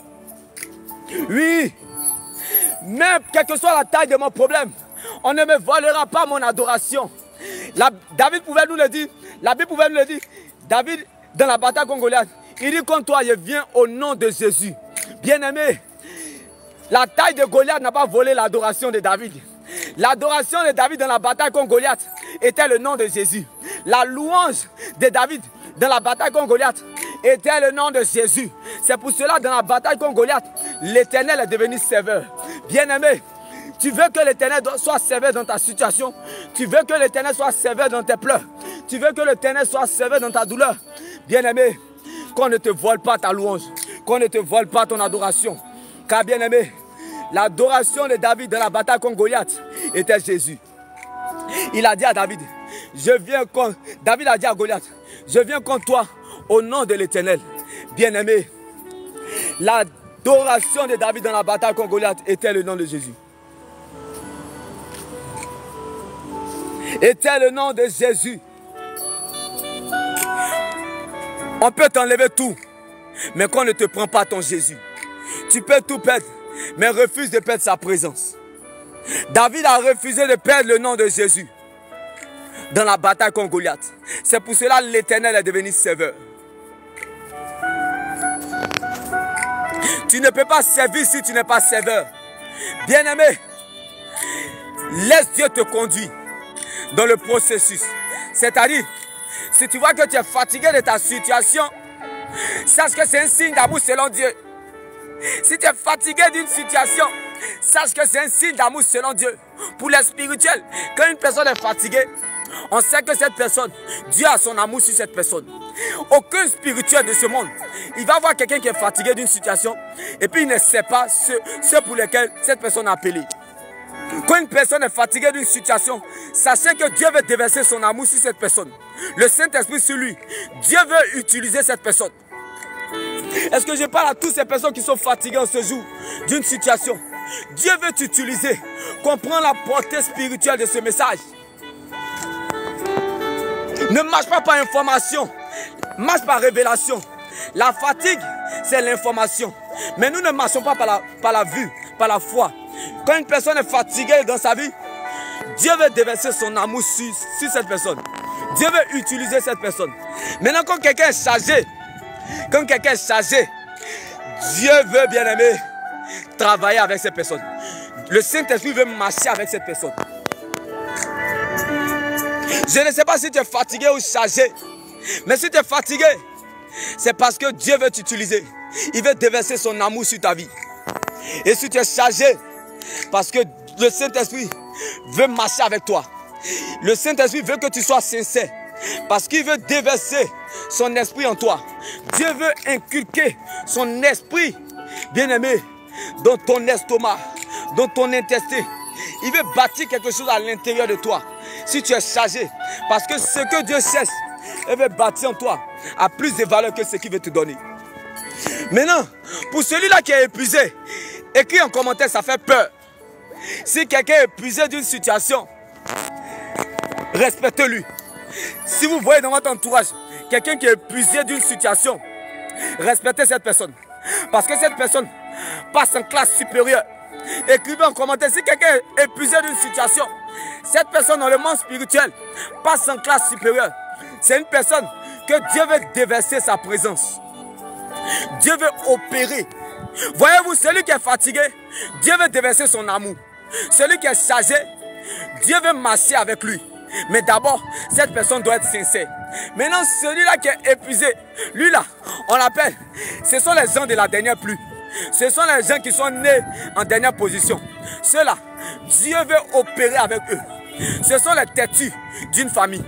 Les David, ce sont les Jacob. Ce sont des personnes qui sont insignifiantes aux yeux des humains. Mais bien aimés, ils sont connus de Dieu. Ce sont des gens qui ne signifient rien à l'œil nu. Mais qui sont importants, essentiels dans le plan de Dieu. Pour des nations, pour des familles et pour des communautés. Celui-là qui est épuisé, Dieu veut que cette personne cultive la présence de Dieu. Dieu veut vivre sa présence, il veut vivre avec cette personne. Mais cette personne doit apprendre à épouser la parole de Dieu. À toi qui es épuisé, le Seigneur veut opérer avec toi. Sa présence. Sa présence. Savez-vous, celui qui est fatigué, c'est l'amour de Dieu. Dieu veut consoler la personne. Mais celui qui est chargé, Dieu veut travailler avec lui. C'est-à-dire Dieu, il veut travailler avec toi, il veut marcher avec toi sur la terre des vivants. Le Saint-Esprit en toi. Le Saint-Esprit en toi. Dieu veut marcher avec toi. Mais d'abord, il faut être sincère. À toi qui es épuisé, Dieu veut opérer, c'est-à-dire la présence de Dieu. Il y a une différence. Celui qui est fatigué, c'est la parole de Dieu. Celui qui est chargé, bien-aimé, c'est marcher avec Dieu. C'est travailler avec Dieu. Mais celui-là qui est épuisé, c'est opérer avec Dieu. Voyez-vous, bien-aimé, je prends un exemple à l'hôpital. À l'hôpital, vous voyez, il y a le docteur. Le docteur là, celui qui est appelé un docteur, bien-aimé, il y a le docteur, il y a l'infirmier, et puis il y a quoi? Écrivez-moi en commentaire. Écrivez-moi en commentaire. Avant le docteur, il y a l'infirmier, n'est-ce pas? Ou les infirmiers. Mais avant les infirmiers, il y a qui? Il y a l'ordonnance. Il y a l'ordonnance, n'est-ce pas? C'est vrai ou faux? Il y a l'ordonnance. Celui qui est fatigué, Dieu te donne l'ordonnance.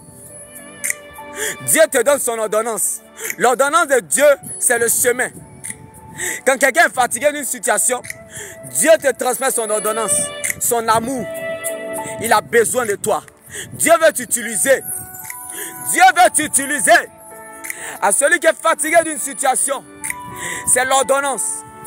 À celui-là qui est chargé, Dieu veut travailler avec toi. Dieu veut que tu sois son infirmier et son infirmier dans la parole de Dieu. Dieu, le Saint-Esprit veut travailler avec toi. Mais tu dois être sincère d'abord. Maintenant les docteurs bien-aimés dans le spirituel, c'est ceux-là qui sont épuisés. Si vous voyez quelqu'un qui est épuisé là, c'est parce que son énergie est tellement. Mais comme il est charnel, il ne peut pas comprendre. Ceux qui sont épuisés d'une situation, ceux qui dégagent des énergies puissantes des cieux. Pourquoi? David sentait un mouton. David sentait un mouton. Toi, moi, tu peux te parfumer. David était avec les moutons. Il sentait un mouton. On l'appelait l'ami des moutons. Toi, tu as des amis femmes. Tu as des amis garçons. David, ses amis, c'était des moutons. Insignifiant. Il sentait odeur de mouton. Mais derrière l'odeur de mouton se cachait un roi. Est-ce que je parle à quelqu'un qui est épuisé d'une situation? David sentait odeur de mouton. Odeur de mouton. Il était l'ami des moutons. Mais derrière se cachait un roi. Celui qui est épuisé là, il passe en classe supérieure. Celui qui est épuisé d'une situation, il passe en classe supérieure. Respectez-le. Respectez-le. Tapez les mains, battez les mains, respectez cette personne qui est épuisée. Parce que Dieu veut déverser sa présence. Dieu voulait déverser sa présence dans la vie de David. C'est pour cela qu'il était épuisé. Non seulement il était mal aimé, rejeté, insignifiant, odeur de mouton, ami des moutons, mais derrière se cachait un roi. J'aimerais dire à quelqu'un, laisse Dieu gérer ce que tu ne connais pas. Apprends à laisser Dieu gérer ce que tu ne connais pas. Il te laissera toujours gérer ce que tu connais. Je suis épuisé. Je sens mauvais. Insignifiant. Mes amis, ce sont les moutons. Je marche avec les prostituées. Je marche avec les drogués. Je marche avec ceux-là même qui ont raté leur vie. Ce que les gens disent est important, mais n'a pas de valeur. Dis à ton voisin, Dieu te fera toujours apprécier ce que tu es. Il était l'ami des moutons, mais Dieu le faisait apprécier ce qu'il était. Parce que Dieu a déversé sa présence en lui. Il sentait odeur des moutons. Il était l'ami des moutons, mais il avait la présence de Dieu en lui. J'aimerais dire à quelqu'un, malgré ta douleur, mais il y a une présence qui est en toi qui te rassure. Malgré ta souffrance, même quand tu veux lâcher, à la dernière minute, tu as comme l'impression qu'il y a une présence qui te retient. Il y a quelque chose qui vient en fait te redonner l'espoir. Remarquez, ce genre de personnes, à la dernière minute, où ils veulent l'abandonner là, il y a une porte qui s'ouvre. Il y a quelqu'un qui appelle. Il y a quelqu'un qui veut le rencontrer. Ou il y a quelque chose qui se passe. Et puis ça attire son attention. La personne se calme. Quand cette personne même est au bord du suicide. Quand cette personne même est au bord du suicide. Quand une personne est au bord du suicide, respectez cette personne. Cette personne passe en classe supérieure. Parce que Dieu peut tuer les gens à cause de cette personne. Dieu peut détruire une nation à cause de ces personnes. Parce que ces personnes apportent quelque chose de Dieu. Ils sont nés pour accomplir un mandat divin. Mais la réalité leur montre le contraire. La réalité de la vie leur montre le contraire. Dieu pleure, il pleure. Vous avez déjà vu Dieu pleurer. Quand Dieu pleure pour ta vie, la bénédiction n'a pas d'adresse. J'aimerais dire à quelqu'un, écris un commentaire. Quand Dieu pleure pour ta vie, la bénédiction n'a pas d'adresse. David était insignifiant, ami des moutons. Il sentait odeur de moutons. Mais derrière se cachait un futur roi de tout Israël.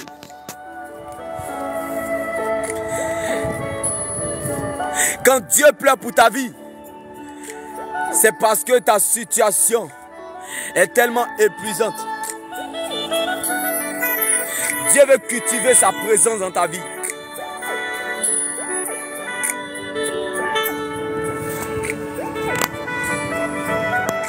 Fatigué, Dieu veut t'utiliser. Chargé, Dieu veut travailler avec toi. Épuisé, Dieu veut opérer avec toi. Dieu veut déverser son amour, c'est l'ordonnance. Dieu veut travailler avec toi parce que tu es un ambassadeur du royaume. Épuisé parce que tu es un ministre du royaume. Quelqu'un qui est épuisé d'une situation, il est appelé à être ministre de Dieu. Quelqu'un qui est en situation est appelé, bien aimé, à être ambassadeur du royaume des cieux. Et quelqu'un qui est fatigué, tu es appelé à être utilisé. Dieu veut t'utiliser par son nom, pour son nom, en tout lieu et en toutes circonstances. Lorsque tu es fatigué, tu ne comprends pas. Il va te laisser dans le processus. Tu vas être chargé. Si tu ne comprends pas encore, Dieu va te conduire encore dans le processus. Où tu deviendras chargé. C'est l'intervention divine. Là, c'est la grâce de Dieu. Lorsqu'elle descend dans la vie d'une personne, elle ne lui demande pas ce qu'il a envie de faire ou ce qu'il veut faire. Elle perdait du sang depuis 12 ans parce qu'elle était fatiguée. Mais elle a touché Jésus parce qu'elle était chargée. J'aimerais dire à quelqu'un ce jour, cette femme qui perdait du sang depuis 12 ans, elle perdait du sang depuis 12 ans parce qu'elle était fatiguée. Mais quand elle a commencé à être chargée, elle a touché Jésus. Si tu es chargé d'une situation, c'est parce que tu dois toucher à la grandeur. Tu dois toucher à l'élévation. Comme cette dame-là. Comprends la portée de ce message en ce jour. Elle perdait du sang depuis 12 ans parce qu'elle était fatiguée. Elle a touché Jésus parce qu'elle était chargée. Alors si tu es chargé d'une circonstance de la vie, si tu es chargé de cette situation, si cette situation a chargé ta vie, c'est parce que tu es fait à toucher à la grandeur. Tu es fait, bien aimé, pour toucher à la grandeur.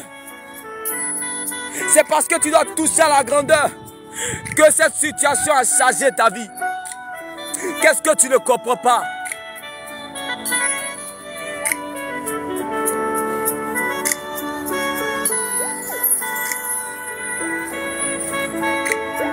Est-ce que je parle à un rachetant ce jour?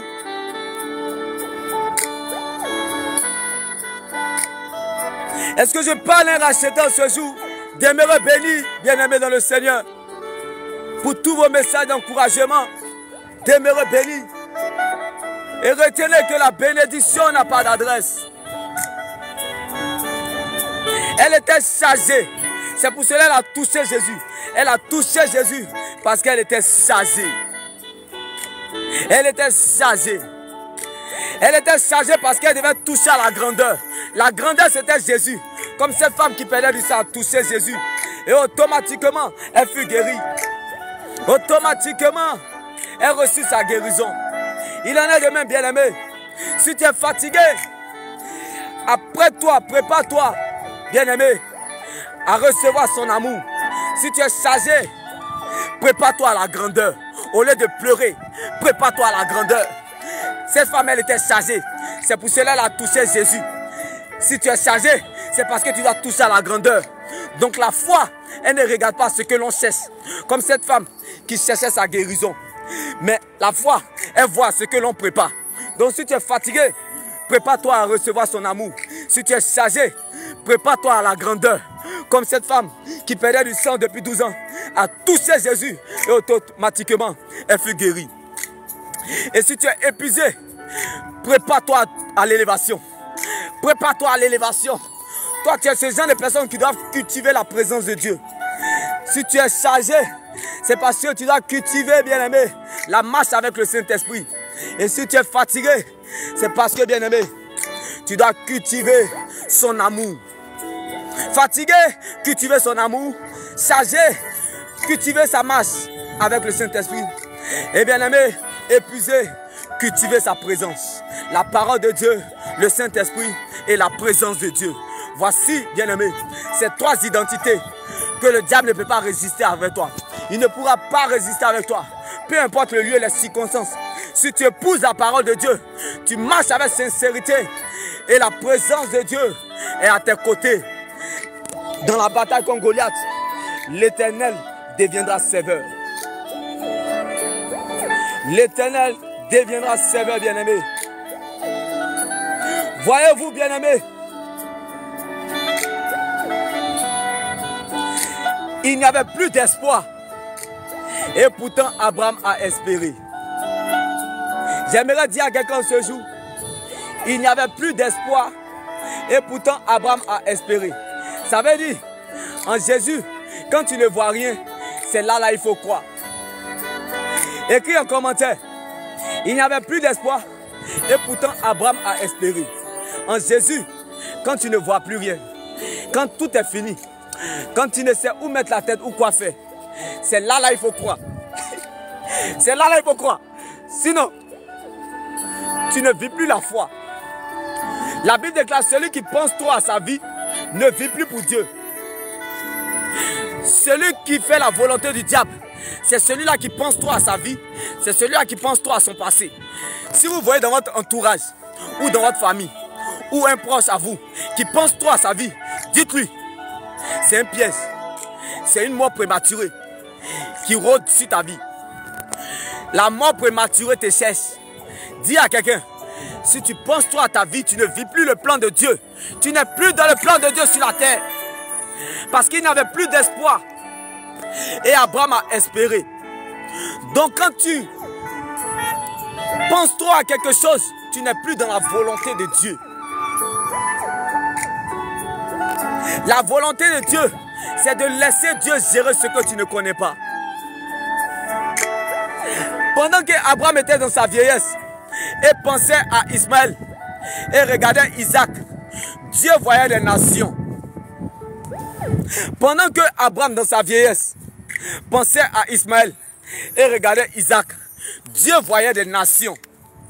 Juste simplement te dire que, bien-aimé, si tu laisses Dieu gérer et regarder Isaac, Dieu voyait des nations.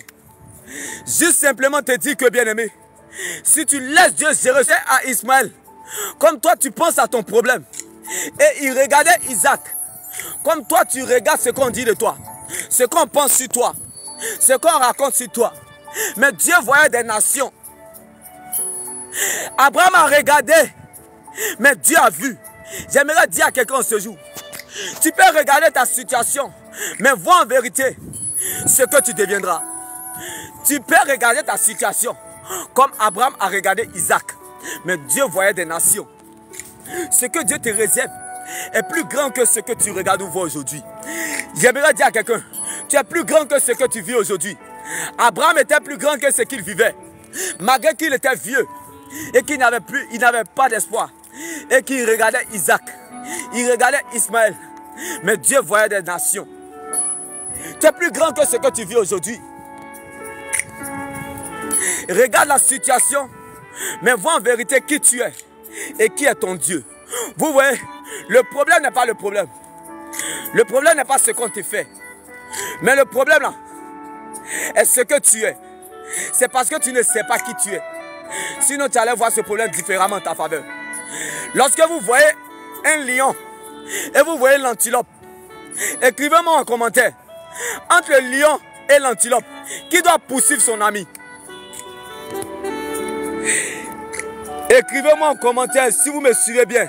Entre le lion et l'antilope, qui doit poursuivre son ami?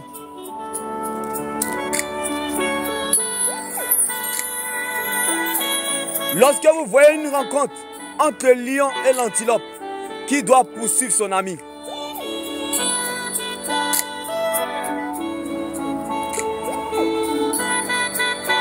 C'est le lion qui doit poursuivre l'antilope. Un homme a des valeurs. La valeur d'un homme, ce sont ses principes. Et lorsque ces principes ne sont pas respectés, il y a forcément des dégâts. Si le sang doit couler, le sang coulera. Même quand le lion, il a faim, il ne mange pas l'herbe. Il doit poursuivre, bien aimé, l'antilope. Voyez-vous que beaucoup d'enfants de Dieu ne savent pas qui ils sont. Donc vu que tu ne sais pas qui tu es, c'est l'antilope qui va te poursuivre. Ce sont tes problèmes qui vont être un souci pour toi. Pourtant tu ne sais pas que c'est le souci qui a un problème avec ton Dieu. C'était pas David qui avait un problème avec Goliath, mais c'était Goliath qui avait un problème du Dieu de David. David n'avait pas de problème avec Goliath.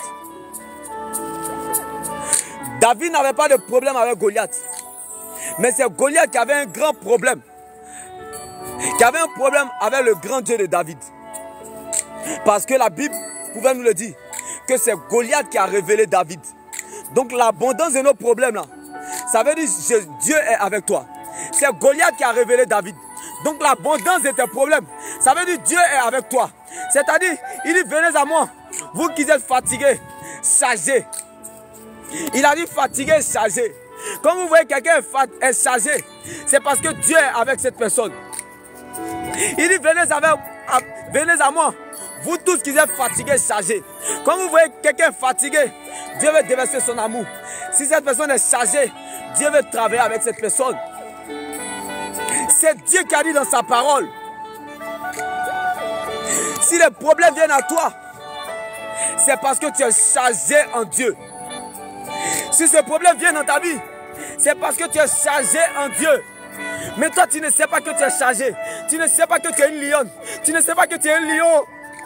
Jésus a dit, vous tous qui êtes fatigués, chargés, venez à moi. Je vous donnerai du repos. Bien-aimé, c'est parce que tu es chargé que ces problèmes viennent à toi. C'est parce que tu es chargé que ces problèmes viennent à toi. Ce sont les fatigués et les chargés qui viennent à Jésus. Il en est de même. C'est parce que, bien-aimé, tu es chargé de la présence de Dieu. Tu es chargé du Saint-Esprit, spirituellement. Mais toi, tu ne le vois pas à l'œil physique. C'est pour cela que tu t'inquiètes. Il y a beaucoup d'enfants de Dieu, d'enfants dans la maison de Dieu, qui ont un comportement d'antilope. Pourtant, ce sont des lions. D'enfants de Dieu, d'enfants dans la maison de Dieu, qui ont un comportement d'antilope.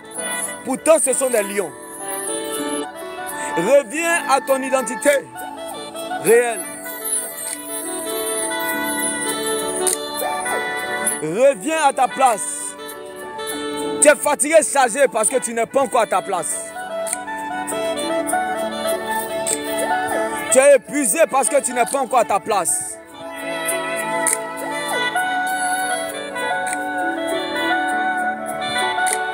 Malgré la décomposition, Lazare n'a pas fini toute sa vie dans la tombe. Un cadavre a survécu dans la tombe. Toi, tu survivras sur la terre. Tu es chargé. Lazare, il a fallu que Lazare meure par ton tombeau pour aller le ressusciter. Bien-aimé, il n'y a pas quelqu'un qui est chargé de Dieu et qui ne va pas en tombeau. Il n'y a pas quelqu'un qui est chargé de Dieu. J'aimerais dire à quelqu'un qui est fatigué, c'est parce que Dieu a mis la fatigue de sa présence en toi. J'aimerais dire à quelqu'un qui est chargé d'une situation, c'est parce que Dieu t'a déjà chargé. Avant que tu ne sois sur cette terre, Dieu t'avait déjà prédestiné. La Bible déclare à tous ceux qu'il a connus d'avance, il les a aussi prédestinés. Et à tous ceux qu'il a prédestinés, il les a aussi appelés. Et à tous ceux qu'il a appelés, il les a aussi justifiés. Et à tous ceux qu'il a justifiés, il les a aussi accordé sa gloire. Si le Seigneur t'a déjà prédestiné, ça veut dire, lorsqu'un problème vient à toi, c'est en fonction de la foi que Dieu a déjà disposée en toi. Écris en commentaire, quand tu vois un Goliath, c'est parce qu'il y a un David qui est là. Quand tu vois un Goliath, c'est parce qu'il y a un David qui est là. Rien n'arrive sans rien. Si une chose est arrivée, c'est parce qu'il y a quelque chose qui est arrivé avant cette chose. Dieu ne permet rien pour rien. Dieu ne fait rien pour rien. Quand tu vois un Goliath, c'est parce qu'il y a un David qui est là. Donc les épreuves viennent en fonction de la foi que Dieu a déjà disposée en chacun. Donc tu as la preuve de Dieu dans cette épreuve. Mais c'est parce que tu ne sais pas qui tu es. Sinon tu allais voir ce problème différemment en ta faveur. Quand tu vois un Goliath, c'est parce qu'il y a un David qui est là. Donc tu es le David de cette situation. C'est Goliath qui a révélé David. Donc l'abondance de nos problèmes révèle que Dieu est avec nous. C'est Judas qui a élevé Jésus. Si c'est Judas qui a élevé Jésus, ce qui te fait mal ou pleurer aujourd'hui sera la cause de ta louange demain. Et ce qui t'a fait mal hier à Gethsemane et te trouble aujourd'hui à Golgotha deviendra un témoignage pour toi demain en Galilée. J'aimerais dire à quelqu'un ce jour, David était insignifiant dans la brousse, odeur de mouton sur lui. Il était l'ami des moutons, mais la bénédiction se reposait sur lui. Qu'il en soit ainsi dans ta vie, retiens une bonne fois pour toutes que la bénédiction n'a pas d'adresse. Cette femme, elle était courbée depuis 18 ans. Mais la bénédiction se reposait sur elle. La bénédiction de Dieu dans ta vie parlera plus fort que tes efforts d'hier. La bénédiction n'a pas d'adresse. La bénédiction, c'est sa présence de Dieu dans ta vie. Rien n'arrive sans rien. Il dit Dieu ne fait rien sans révéler son secret à ses serviteurs les prophètes. Quand Dieu prend le risque de te révéler certaines choses et où il t'emmène, toi aussi prends ce même risque de croire qu'il est capable de le faire. Elle perdait du sang depuis 12 ans. Depuis 12 ans, elle perdait du sang dans le péché. Elle perdait du sang, bien aimé, dans la médiocrité. Elle perdait du sang depuis 12 ans dans les portes fermées. Elle perdait du sang depuis 12 ans, bien aimé, dans les finances. Elle perdait du sang depuis 12 ans dans son foyer. Mais en elle se reposait la bénédiction. Si Dieu a consolé cette âme, Dieu te consolera. Car la bénédiction n'a pas d'adresse. L'homme paralysé depuis 38 ans, il n'avait pas d'adresse. Tu ne connais pas son nom, mais la bénédiction se reposait sur lui. L'aveugle de naissance en zone 9, on ne connaît pas son nom. La Bible ne mentionne pas son nom. Mais la bénédiction se reposait sur ce monsieur, malgré qu'il était aveugle depuis sa naissance. Donc j'aimerais te dire, dans tout ce que tu souffres, comme cet homme aveugle depuis sa naissance, c'est pour qu'en toi, tous puissent voir ce que Dieu est capable de faire. La bénédiction n'a pas d'adresse. Était le thème de mon message en ce jour, bien-aimé. L'élévation n'a pas de lieu. David était insignifiant en brousse. Mais la bénédiction de la royauté se reposait sur lui. Joseph était en prison en Égypte. Mais la bénédiction du palais, du gouvernement en prison en Égypte. Mais la bénédiction du palais, du gouvernement, toi, la bénédiction de ton foyer se repose sur toi. La bénédiction de tes enfants se repose sur toi. La bénédiction de ton travail se repose sur toi. La bénédiction de tout ce que tu entreprends se repose sur toi.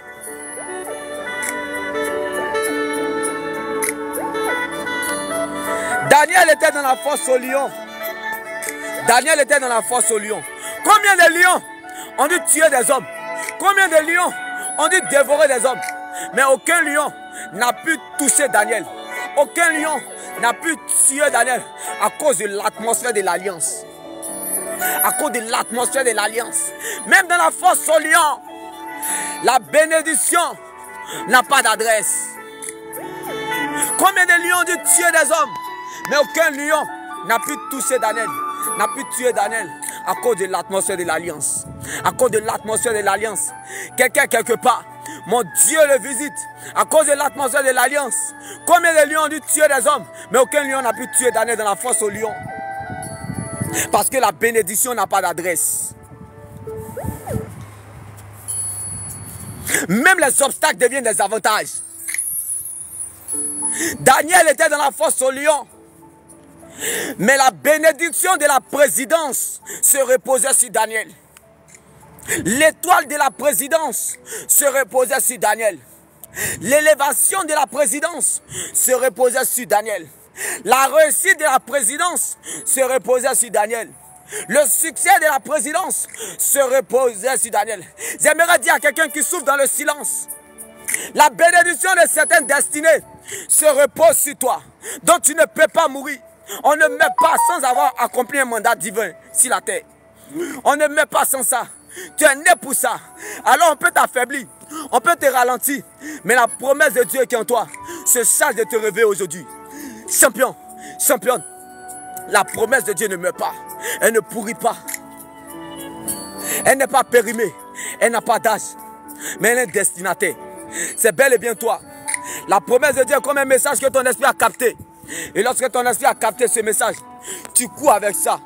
Comme David dans la vallée, Daniel dans la fosse au lion, Joseph en prison.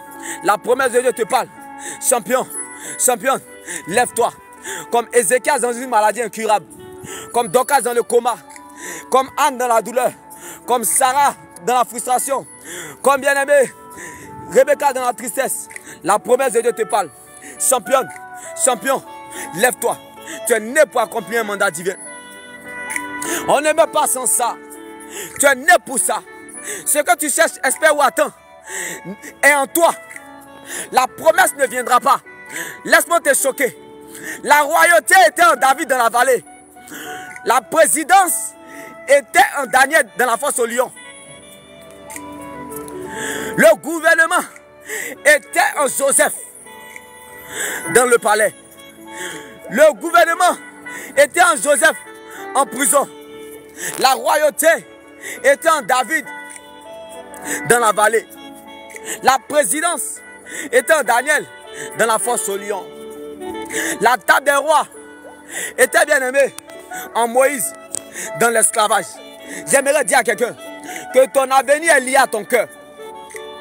Ce qui est à toi attaché à ton cœur. Aussi longtemps que tu vivras sur la terre, Dieu ne cessera jamais de parler. Dieu ne cessera jamais de se taire sur ta vie, pour ta nation, pour ta famille, pour tes proches. Comme la voix de Jésus a ressuscité Lazare. Tu retrouveras ce que tu as perdu. Non pas parce que tu as raison, mais parce que tu as sa raison. Dieu n'arrangera pas, mais il s'arrangera à ton sujet. Tu ne deviendras pas autre chose que ce que Dieu a planifié, programmé et décidé. Comme Jésus était né dans une mangeoire. Pour eux, c'en était fini. Ils ont voulu qu'il soit charpentier, mais il a marqué l'humanité. Donc ce que Dieu n'a pas dit, il a caché afin d'éclater sa gloire. Alors laisse Dieu faire. Gérer ce que tu ne connais pas. À son prix, à sa vitesse, le temps voulu. Car là où l'on s'y attend le moins, c'est là le temps voulu de Dieu. Il ne peut jamais mal finir ce qu'il a bien commencé. Car il ne commence jamais quelque chose sans l'achever. La promesse de Dieu est en toi. Ce que tu cherches, espères ou attends, c'est en toi. Parce que ce qui est à toi est attaché à ton cœur. Et ton avenir est lié à ton cœur. Et dépend de ton obéissance à Dieu. David était bien aimé dans la vallée. Mais la royauté était en lui. Donc ce que tu cherches, espères ou attends, n'est pas plus grand que ce que tu as. Ce que tu as est plus grand que ce que tu cherches, espères ou attends. Est-ce que je parle à un rachetant ce jour? Ce que tu cherches, espères ou attends, c'est en toi. C'est toi qui te fatigue. On ne court pas pour ce qu'on est. On court pour ce qu'on n'est pas. Ce n'est pas David qui a cherché à sortir de la vallée. C'est la royauté qui est partie chercher David. Ce n'est pas Joseph qui a cherché à sortir de la prison. C'est le palais qui est parti chercher Joseph. Ce n'est pas bien-aimé. Bien-aimé. Ce n'est pas Daniel qui a cherché à sortir de la fosse au lion. C'est la présidence qui est partie chercher Daniel. Parce qu'on ne court pas pour ce qu'on est. On court pour ce qu'on n'est pas. Ce qui est à toi attaché à ton cœur. Ton avenir est lié à ton cœur. Et dépend de ton obéissance à Dieu. Donc, la promesse de Dieu. Laisse-moi te choquer. La promesse de Dieu. Ce que tu cherches, espères ou attends. C'est en toi. C'est en toi. Comme la royauté était en David dans la vallée.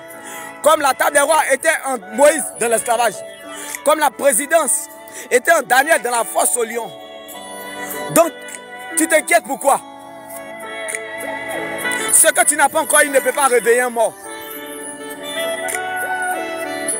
Ce que tu cherches, espères ou attends, ne peut pas réveiller un mort. Tu t'inquiètes pourquoi? Alors que ta foi soit ferme, dans une fidélité absolue, dans la persévérance soutenue, par une adoration agréable à Dieu. Laisse ta foi s'exprimer, comme David a minimisé Goliath. Apprends à minimiser les circonstances de la vie. Et laisse ta foi s'exprimer. Un mois de loupe à Dieu. L'Éternel te veut vivant. Ne permet à aucune circonstance de la vie de te faire douter de la main de Dieu sur ta vie. Allez-y annoncer ces bonnes nouvelles à toutes ces personnes dans le monde. Ce que tu cherches, espères ou attends est en toi.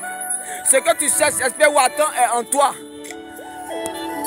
Ce n'est pas Joseph qui a eu besoin du gouvernement. C'est le gouvernement qui a eu besoin de Joseph en prison. La promesse de Dieu en toi, elle se charge de te réveiller. Même si tu déprimes, même si tu vas abandonner, même si tu gémis, même si tu appelles la mort, comme Joseph en prison en Égypte, la mort va venir. La mort va dire pas toi. Parce que tu es né pour accomplir un mandat divin. Même si la mort vient te chercher, comme David dans la vallée, la mort va dire pas toi. Parce que tu es né pour accomplir un mandat divin. En toi se cache la royauté. David était dans la vallée, mais en lui se cachait la royauté. Il a dit même si tu gémis, tu es découragé. La mort va venir, te dit dans la vallée, David, pas toi. Ou la mort va venir en prison, te dit Joseph, pas toi. Ou la mort va venir dans la fosse au lion. Et la mort va te dire à toi, Daniel, pas toi. Parce que tu es né pour accomplir un mandat divin. En Daniel se cachait. En Daniel dans la fosse au lion se cachait la présidence. En David dans la vallée se cachait la royauté. En Joseph en prison se cachait un futur gouverneur de tout l'Égypte. La promesse en toi, bien-aimé. Comprends la portée de ce message aujourd'hui dans la dimension spirituelle. Ce que tu cherches, espères ou attends est en toi. Garde la foi certainement. Et pratique l'obéissance. Et tu verras que le ciel n'aura pas d'autre choix que de collaborer avec toi. Nous n'avons pas besoin de savoir le temps ou le moment où ces choses doivent arriver. David n'avait pas besoin de chercher à savoir le temps ou le moment où la royauté devait arriver. Malgré qu'il était dans la vallée. Joseph, malgré que bien aimé, il avait le don de gouverner une nation en lui. Il n'avait pas besoin de chercher à savoir le temps ou le moment où ces choses doivent arriver. Écrit en commentaire, quand ça sera le moment voulu, Dieu fera de sorte à ce que cela se réalise. L'insignifiant aux yeux des humains, mais il était connu de Dieu. Lazare était en décomposition dans la tombe, inconnu aux yeux des humains, mais il était connu de Jésus et reconnu du ciel. Tout comme ta situation, quand ça sera le moment voulu de Dieu, Dieu fera de sorte à ce que cela se réalise. Car ce que Dieu n'a pas dit, il a caché afin d'éclater sa gloire. Alors apprends à laisser Dieu gérer ce que tu ne connais pas. David était dans la vallée, mais la royauté sommeillait en lui.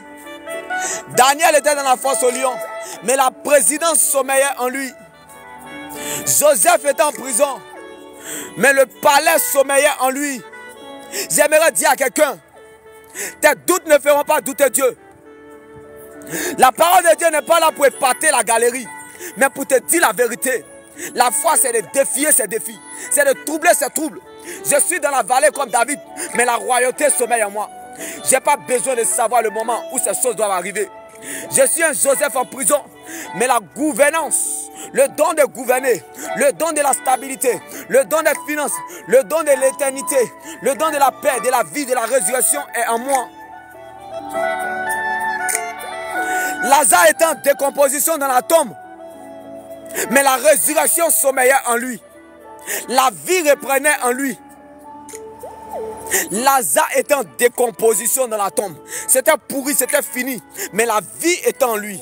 La vie sommeillait en Daniel. J'ai dit à quelqu'un ce jour, ce que tu as perdu, ce qui s'arrête, ce qui est parti, c'est pour que la vie reprenne en toi. Comme la résurrection et la vie de Lazare. C'était pourri, il était en décomposition. Mais la résurrection sommeillait en lui.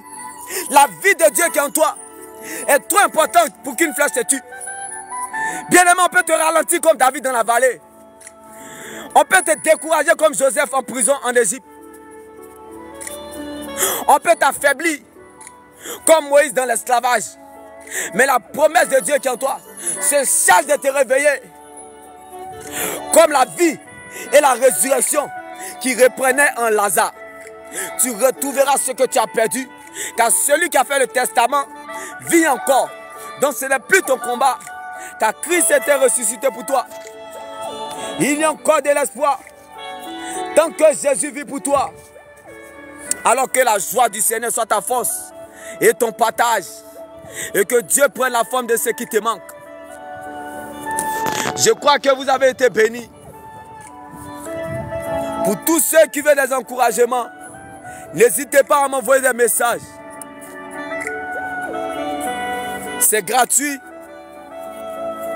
Pour n'importe quelle circonstance, pour n'importe quel lieu, pour des conseils, laissez-moi vos messages. Pour des édifications en ligne, vous serez servis gratuitement.